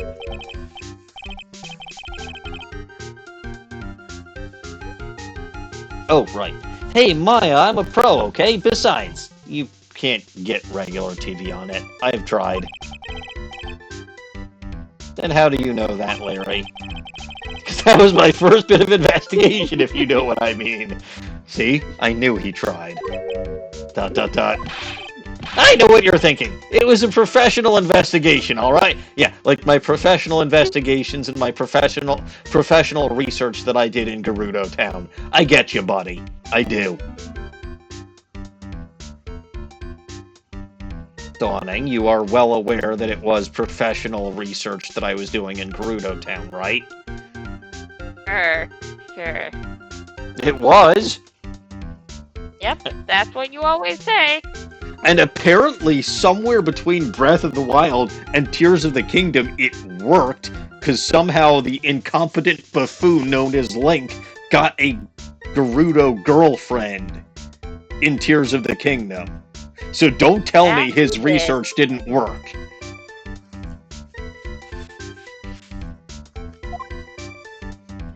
Alright. Larry's chair? That's my workstation. Pretty cool, huh? I keep a steady eye on the monitors and use that mic for communicating. Look at all this equipment. It must be hard to operate. No biggie. I think there's an instruction manual somewhere in this room. Somewhere. The instruction manual? What are you going to do in an emergency? Well, I guess I'd start by calmly looking for the instruction manual. During that time, my partner, the old lady, would calmly look for her reading glasses. That's what us security professionals call teamwork. Even Maya and Pearls could run this place better. What mean? It means Pearly is way more organized than Larry and Old Bag combined. She really is. She does hate messes. And so does Maya, I think. Alright, surely there's nothing else to investigate in here. Oh, hey, a whole bunch of doohickamajigs. Wow, take a look at these things here. Hey, Larry, what are they? Did you say, Hey, man, it's not like I have to know what they are to do my job. I almost thought they were just some kind of decoration or something. Oh, boy. How did this guy ever get a job here anyway? I mean, to be fair, it's not like they have the best reputation right now, and it's not like they seem to have the strictest hiring criteria anyway, but whatever. Alright, so I think that's everything I can investigate. So we'll present my attorney's badge. You're under arrest.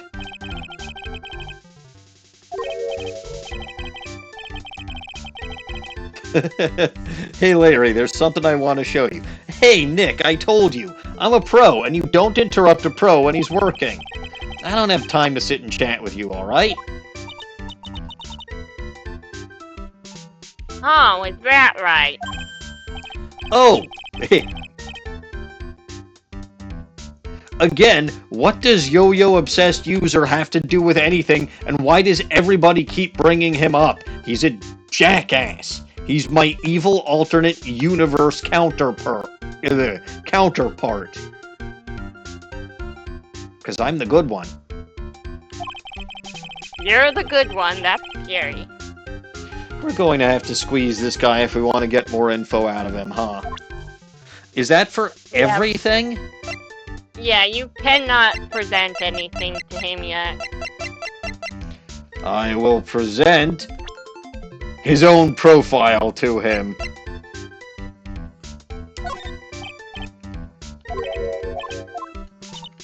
Nah, he won't even talk about himself. Then there's only one thing to do. Tell me about this good info. So, what's this good info you were talking about, Larry? Hey, I'm a guard, a pro. I can't just give away information for free. He wants a bribe? I thought professionals were more, I don't know, honest! Can you talk to him, Maya? I'm sorry, but this seems to be the only way. Larry, tell us already. What's the good info?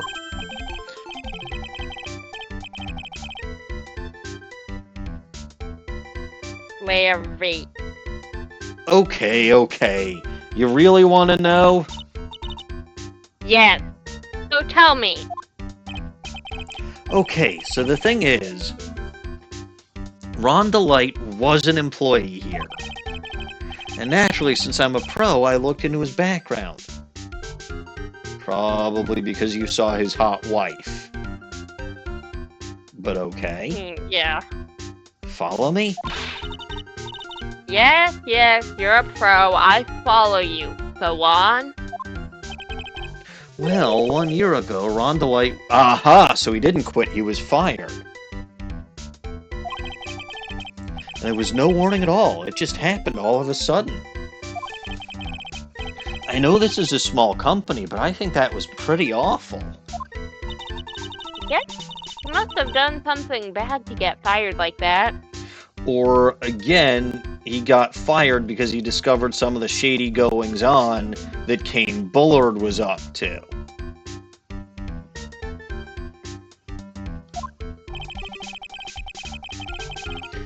Like, maybe skipping out of work to go pick up hot chicks or something. No, that's something you would do, and you'd be horrible at it. He's already succeeded at that once, and I don't think he's in particular need of a second one. Yeah, Ron did very well for himself. Much better than I would have assumed he could have done. Tell me about the security guard. So, what is it like to be a part-time security guard? Let me tell you, it's tough. Well, you know me, I get by alright, I guess. First, I have to keep my eye on those monitors. All the time. Monitors. There are security cameras set in each room around the building. It's really hard. Sometimes I feel like my eyes are gonna fall out. Oh. They should, so you can't use them to ogle women. Dawning, you can keep your eyes, it's fine, but Larry shouldn't keep his. If I see something suspicious, I have to contact one of the teams. What teams? The security teams for this company. They're supposedly the best in the business.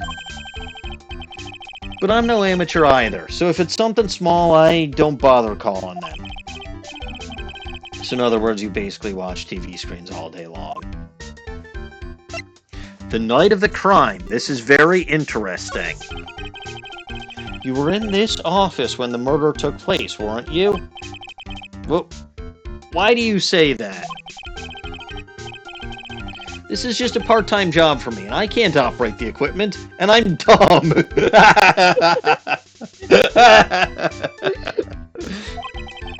Even if it is part-time and you are dumb, you're still in charge of security. Well, no, technically Old Bag is, but she was out, so... But she's on vacation. Yeah.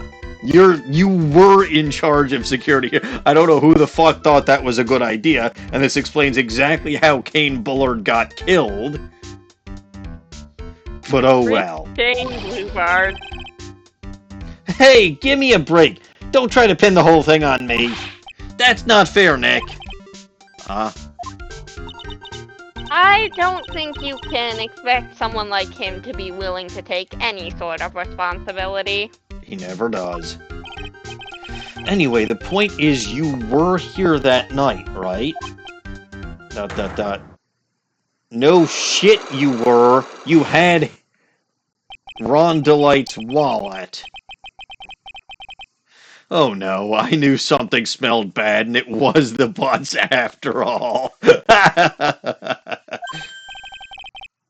Well, it's like I always say, that was then and this is now, okay?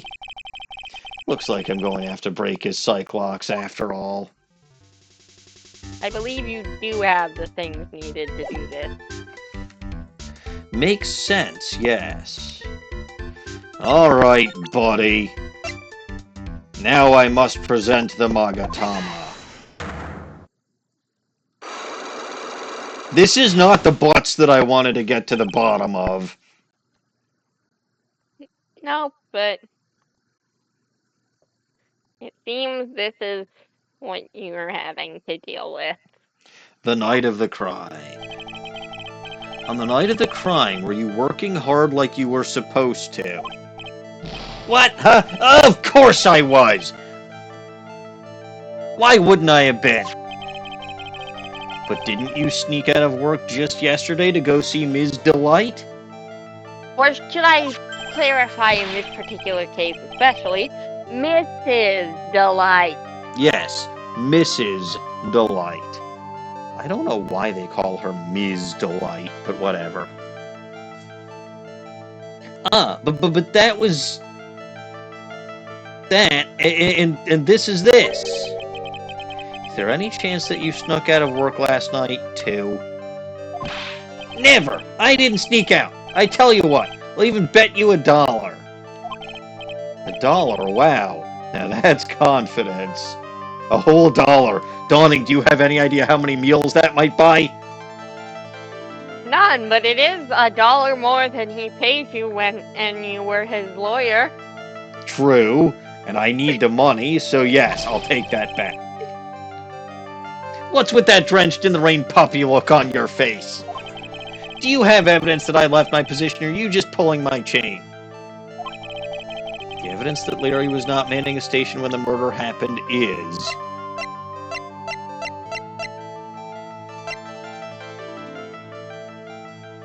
I'm guessing it's Ron's wallet.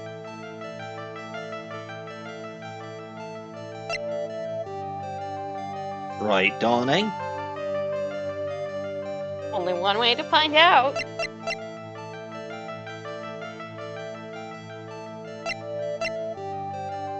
Well, because he found the wallet. And the wallet was not in the fucking security guard room.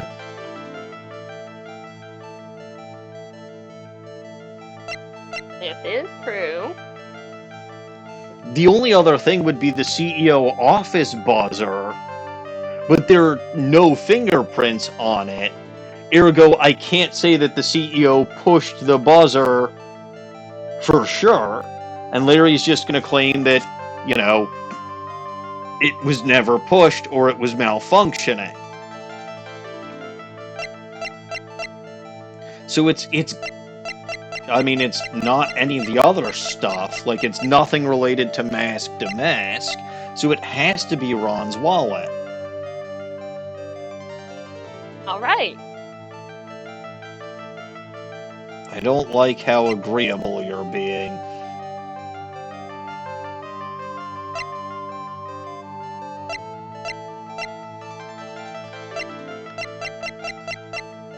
But it's the best one that I've got, and it's only a one thing, so I'll go for it. This wallet. Okay, I think I was correct. You know about this, right? I've never seen it before. Liar. You hand-delivered this wallet to Mrs. Delight just yesterday. Give me a break. You can't expect me to remember every little thing that happens. Well, I do expect you to remember something that happened literally yesterday. what time was it when you found this wallet? Oh, right. No, I asked you that yesterday. This is a flashback.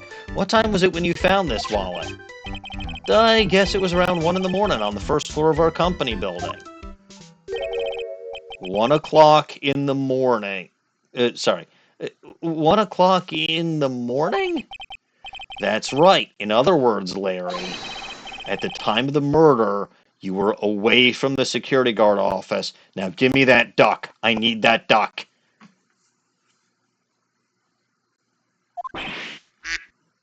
Thank you. Ah! Well, that's one. Yeah, but there's something you didn't think about. What's that? My shift that day didn't start until 10 p.m. Murderer might have snuck in before that. What do you mean by that?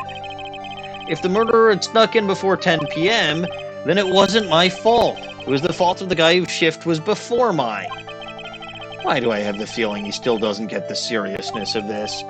Listen up, Larry. We know beyond a shadow of a doubt that the killer snuck into the CEO's office after 10 p.m. during... Well, that's the fucking key card.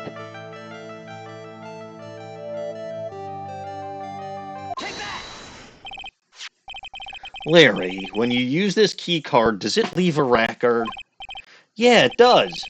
But I can't show the record to just anyone, you know. That keycard data was already made public in the trial today.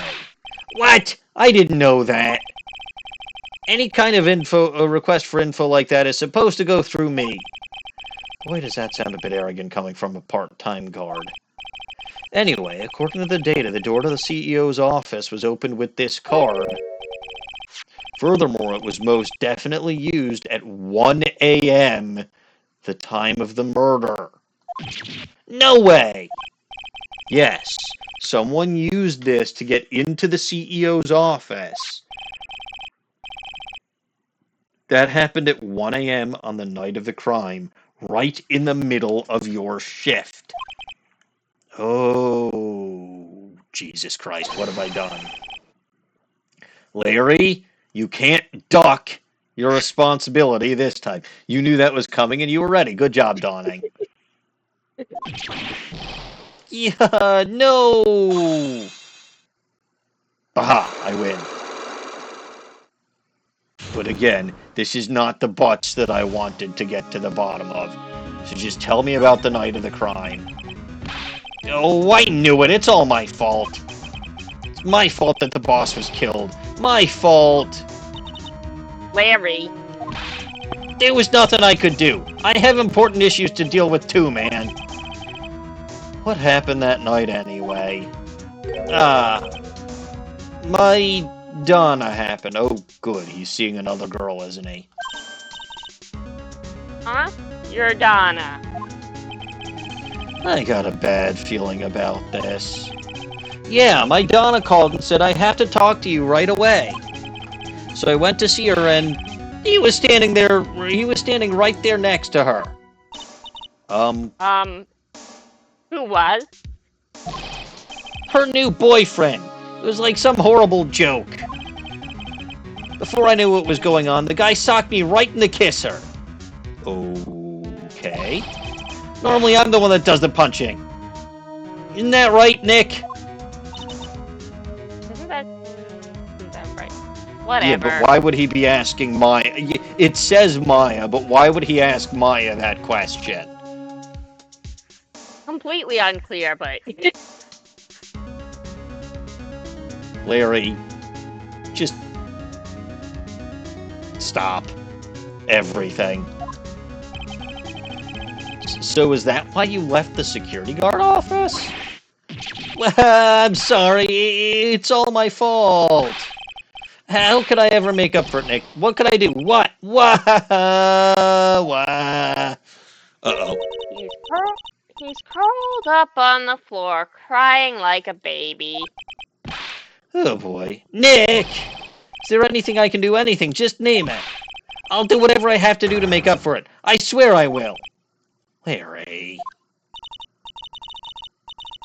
Hey, Nick. as long as he's offering, why don't you show him the evidence we've got? Aha! I see. She's right. Maybe we'll get at least one useful bit of information from it. Nick! Alright, it's time to present my attorney's badge. That's not necessary, Nick. You don't have to threaten me. I'll tell you what I know. I know it's tough to tell, but I'm really sorry about what happened. Wow, I've never seen Larry look so serious. I actually believe him. Yeah, he's like a totally different person. In that case, maybe you do not... No. Go away. No. Never mind. Not a different person. Definitely the same person. This is one of Kurain's greatest I'm guessing the Magatama's got nothing important. This is any of the treasure exhibit and stuff. Okay, this is one of Kurain's greatest treasures. I used to have zero interest in all of this old junky stuff. Now that I'm a new person, well, I kinda see the appeal. Hey, I got it! Why don't we all go visit one of those musty old temples next time? If he actually stuck to it, I almost think I could learn to actually like this new Larry. Almost. Yeah, but he still hasn't told us anything useful. So the Magatama, the treasure exhibit poster, Amy Faye's golden statue, Shichi Shito... Yeah, all that. would all be the same.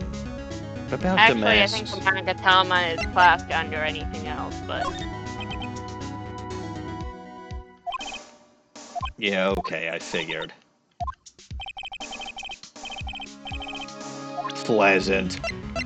Alright, Damask's calling card.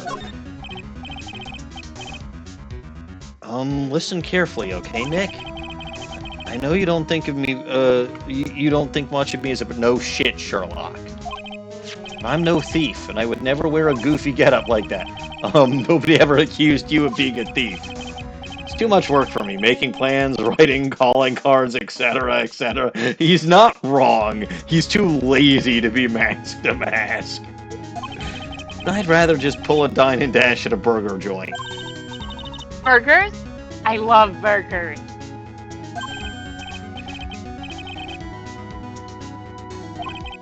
At least pay for the... Larry, you can just buy me the burger and then leave, please. At least pay for the food, Larry, because I'm not defending you again. Because you didn't pay me. Camera data. Uh-huh. Security camera photo? No. That's okay. also the same. Same with the publicity photo. Yeah. Too much work. He's not wrong.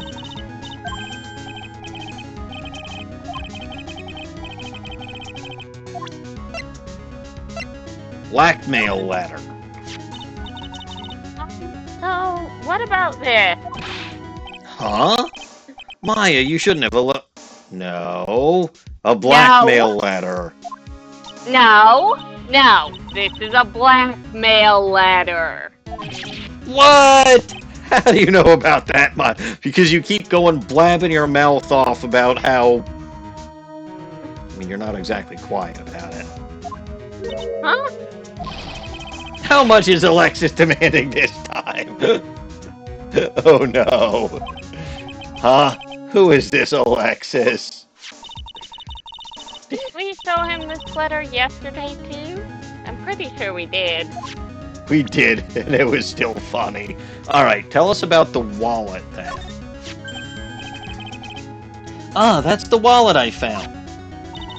You found it when you snuck out of work to get socked in the kisser, right?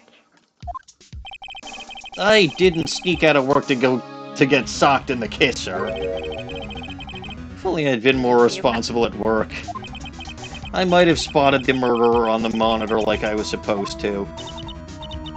Larry, you really do feel bad, don't you? Only because he's gonna be out of a job.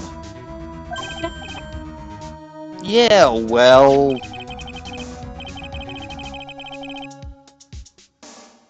No. Larry, I need you to understand that she is married and not interested. Definitively not interested. Explicitly stated she is not interested. Exactly. ... Now he's starting to sound like the Larry I know. I'm not saying that. Maya is not in favor of this. No. I refuse. The security card. So was this the card that was used by the culprit that night? Well, going off the serial number, then yeah. This card was used to open the CEO's office door at 1 in the morning. Your client had this card, right? Then it's a no-brainer. He's the killer, man.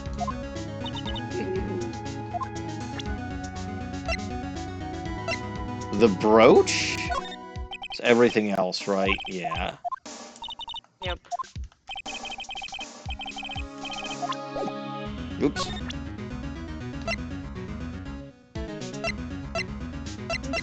Alright, the office buzzer.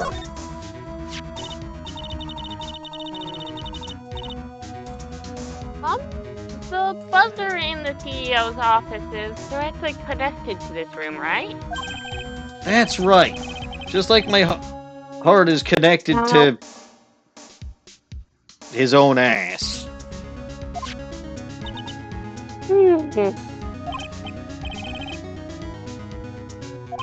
Larry, you're exhausting. He really is. I mean, that's not a terrible pickup line, honestly. It's not. For once in your life, you did okay. It's probably smoother than most of the shit I'd be able to come up with.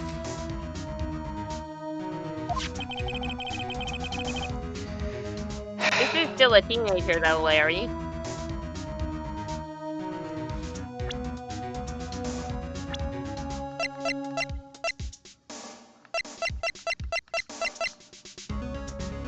Not the worst age gap, but yes, she is in fact a teenager still, yes. So just tell us how the fucking buzzer works right now. I'm gonna be the buzzkill that you need me to be. Please. Okay, I guess so. Prepare to be wowed. I'm prepared. I find myself distinctly unwowed. You have to go into talk. I know, it's a talk option. Kane's List. Tell me about this. Does everything else. The autopsy report. Nope. The article. Nope.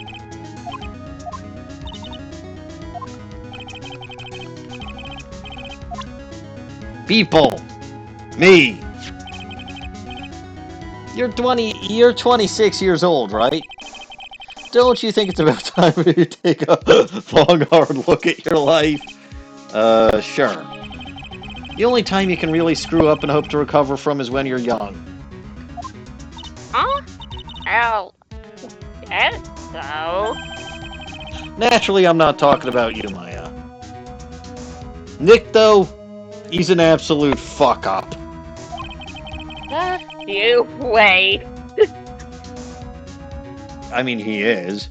It's hard to imagine Larry not screwing up at any age. I don't want to present any of the women to him, so I'll just skip straight to Ron.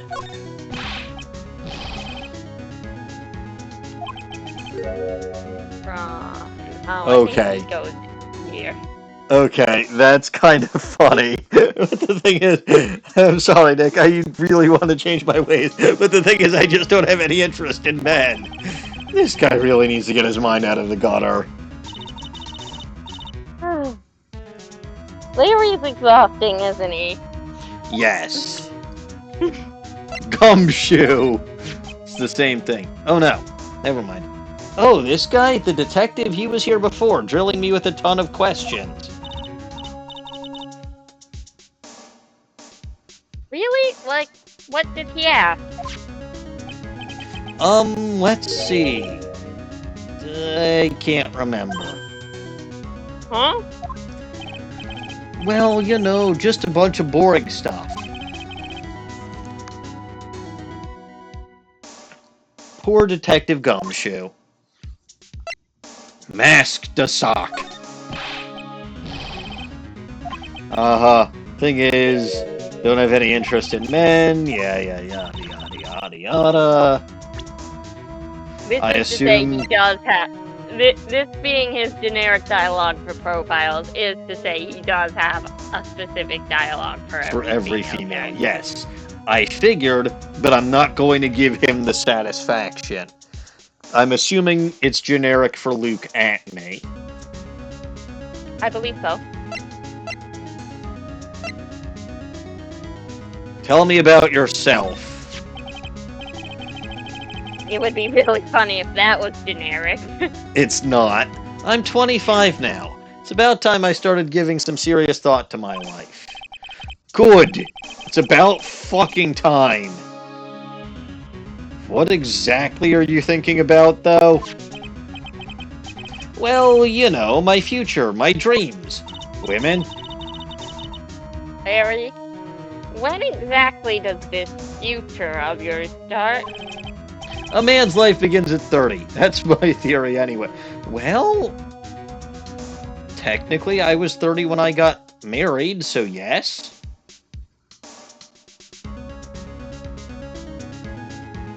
Yeah, that works for me. I figure I got another 5 years of guilt-free screw-ups before I have to buckle down.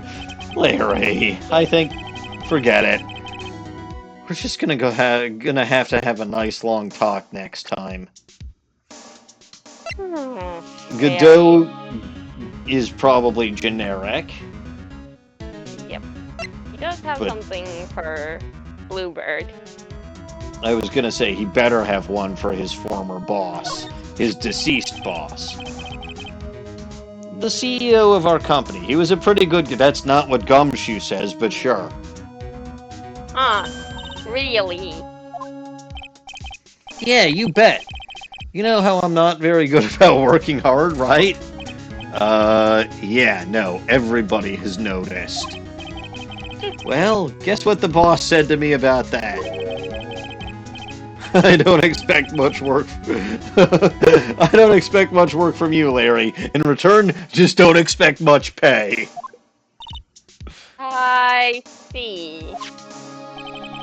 I guess he had to follow some kind of dumb law about having security here in the building.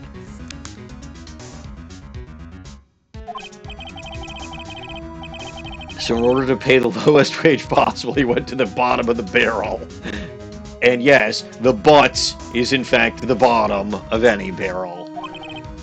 To be honest, I really looked up to the boss. If ever I grow up to be a CEO, I want to be just like a... Yeah, Larry, that's never gonna happen. And don't worry, Nick. I promise I'll hire you for security. Yeah, so that he can pay me, like, nothing. But at least that would be more than he currently pays me. More than he paid you for defending him in court. Exactly. Emergency buzzer. I accidentally, super not on purpose, definitely didn't just do it for fun, press this buzzer earlier. Yeah, I heard it. So that was you, huh? You're a security guard, aren't you? Why didn't you come to the CEO's office? Well, this is the 3rd floor of the basement. The CEO's is on the 1st floor.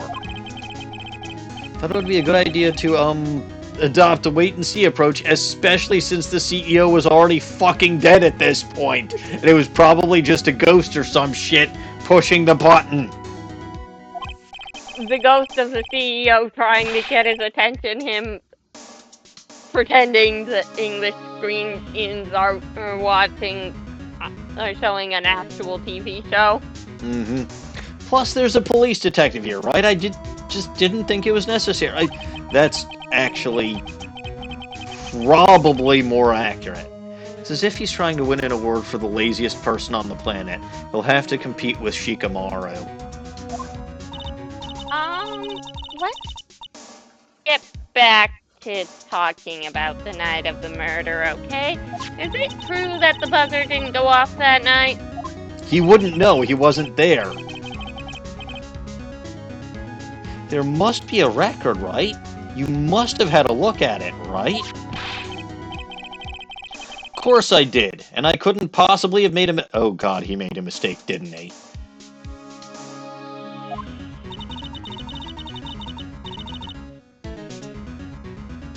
Do you think you could take just one more look at it? Okay? Oh, okay. I just can't say now. Because it's not in my vocabulary. What do you think, Nick? I think Larry's a fucking idiot. Wah! See? I was right. What is it? What's wrong? I made a mistake. Of course you did. It can't be. It's impossible. Okay, enough already. What about the records? That night, it went off just once, in the morning, at around 1 a.m. 1 a.m.? That's when the murder happened! Really? Are you serious? That's terrible. It can't be. Buzzer no, that record. is a very reasonable time to press the emergency buzzer. It, in fact, would be the time to press the emergency buzzer. Buzzer record added to the court record.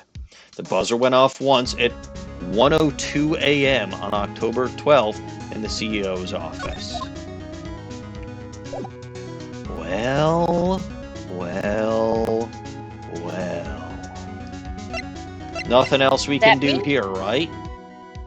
There is nothing else we can do here, and it is 11:32.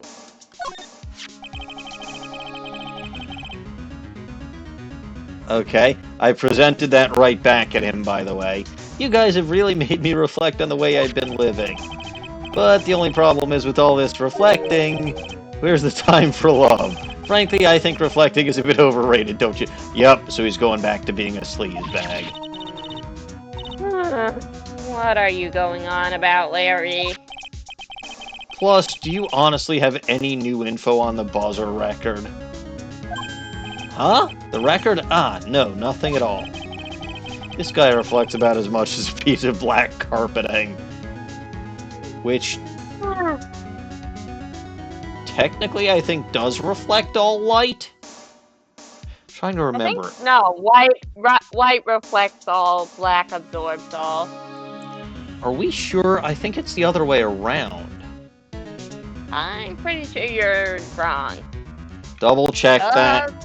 Black reflects light.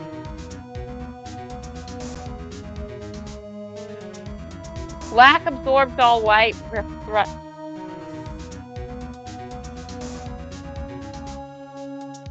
What absorbs all? Okay. Black absorbs all light, white reflects, yes. Because I thought white was the existence of all colors and black was the absence of color, prismatically. Right. Black is the absence of it, which means it absorbs it all, meaning you do not see it. No, that doesn't make sense. Right, white reflects all colors, thus allowing in you to see the light. That doesn't make any sense. F minus. When the colors are reflected, when the light is reflected, it hits your eyes. When the light is absorbed, it does not hit your eyes and you do not see the light. That doesn't make any sense. I'm gonna go present this buzzer record to Gumshoe.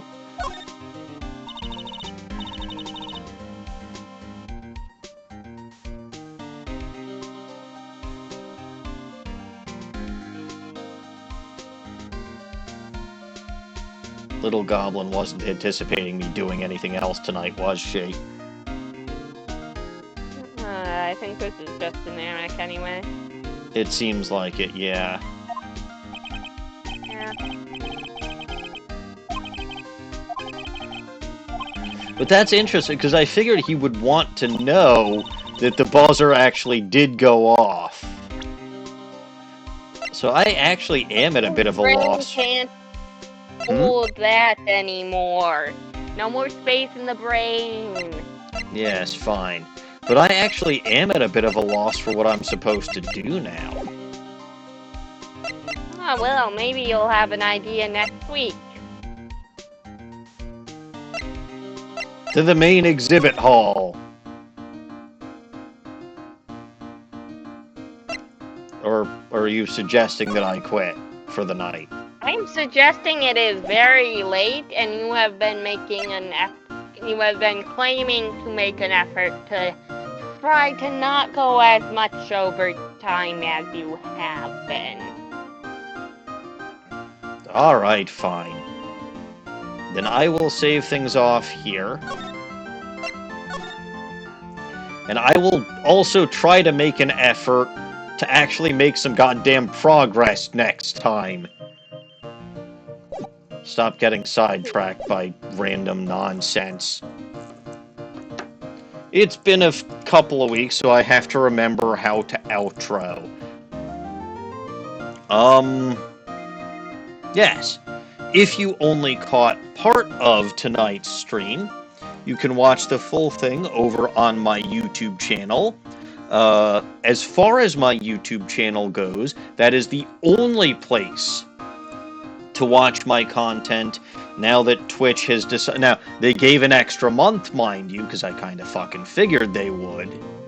But they are still allegedly cracking down on highlights and shit like that, so my YouTube channel is the only place to watch all of my content, including some of my Bulba Garden content. I did start uploading my Pokemon Legends Arceus series there. Going back to that series and actually rewatching some of the videos, the language in those videos or in those streams was actually a lot more profanity-filled than I remembered. Even Archaic swore at one point. So, yeah. He does say he uses those words as punctuation. I mean, he's Australian. But both because Irizu and Yandere-chan have become icons of my brand, and because that channel, or that series is particularly profanity-filled. That's going up on my YouTube channel. Right now I do have Cody trying to squish a couple of videos together because way back in the day my internet sucked and I wasn't recording streams as I streamed them, so a bunch of episodes kind of got chopped in pieces, and I'd prefer for those pieces to be sewed together before I upload them to YouTube. But, you know, again, I'll be uploading that and probably some other Pokemon content to my YouTube channel. Meanwhile, though... Go ahead. I hope Cody doesn't stab himself sewing those pieces together. He's more competent than I am. Meanwhile, if you're on YouTube and you want to watch me on my Twitch channel, I go live on Monday and Wednesday evenings starting at 7:30 p.m. U.S. Central Time. Monday evenings are Ace Attorney. Wednesday evenings, starting this week, is a brand new series. I will be starting West of Loathing, and I am actually very excited for this new series because, I mean, I'm sad that Tears of the Kingdom is over. I really am, because Jesus Christ, that was a lot of fun. But I have been looking forward to West of Loathing for a long time. And it's a fun game. I have played through it before. I've played it as a snake oiler, and I think I got a partial playthrough as a cow puncher. But I've never actually played it as a bean slinger, so I'm going to be trying that this time. And yeah, we're going to have some fun with this. But that's this channel. You can also catch myself and DawningWinds over on the Bulba Garden Twitch channel over there. I will be returning to the Bulba Garden channel after a 3-week hiatus due to Passover. But I will be returning again with a brand new series. I was very good about wrapping up series while I was preparing for Passover. Yeah, well, I knew that I was going to be going on hiatus, so that's good. So I will be starting my magical bullshit adventure in Kalos the next time I stream on. You can't say that on the Boba channel. I mean, I can't, but I can say that here. It's my fairy type playthrough of Pokemon X or Y. I still haven't actually decided yet, but whatever. Still stupid that Alfox isn't a fairy type. Yeah, I might have to also try to get myself an egg, because I'm not waiting until Route 3 for Azurill, but I'll figure that out. I hate those games so much. Anyway, that'll be Sunday morning, starting at 8:30 a.m. U.S. Central Time. And then Dawning usually streams Saturday nights on that channel at 8 p.m. U.S. Central Time with Pokemon Art. You can also catch her on her own Twitch channel. There. And she streams Hades on Sunday evenings at 8 p.m. U.S. Central Time. And then, what the heck is that other game called? Dead on Arrival? Dragon Age. That's not even the right order of the letters. It's Dragon Age Origins. I will be tomorrow, I believe, doing the Tower of Ishtal and getting my first, and we'll probably get through that and meet the cute redhead again. I like cute redheads. Yeah, we'll probably get to Lothering. The Tower of Ishtal doesn't take that long, and then it's just some dialogue. Yeah, we'll probably meet Liliana. The emphasis on dialogue. Anyway, I won't die during the dialogue. I'll die during the Tower of Ishtal. Probably. Anyway, you can That also gonna kick my ass. You can also catch other great streamers on the Bulba Garden channel, like Dapper Cody and the Caps Fan, whom you can also check out on his Twitch channel over there. Now, I believe that I see that one Ellison is live. Yeah. So, I'm going to go raid Ellison. Stick around for the raid, but as always, I am Maniacal Engineer, and I'm never going to give you up, never going to let you down. Thank you all for watching, and God bless this mess.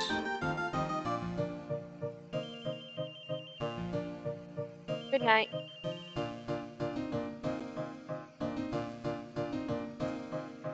Wow, it's just us.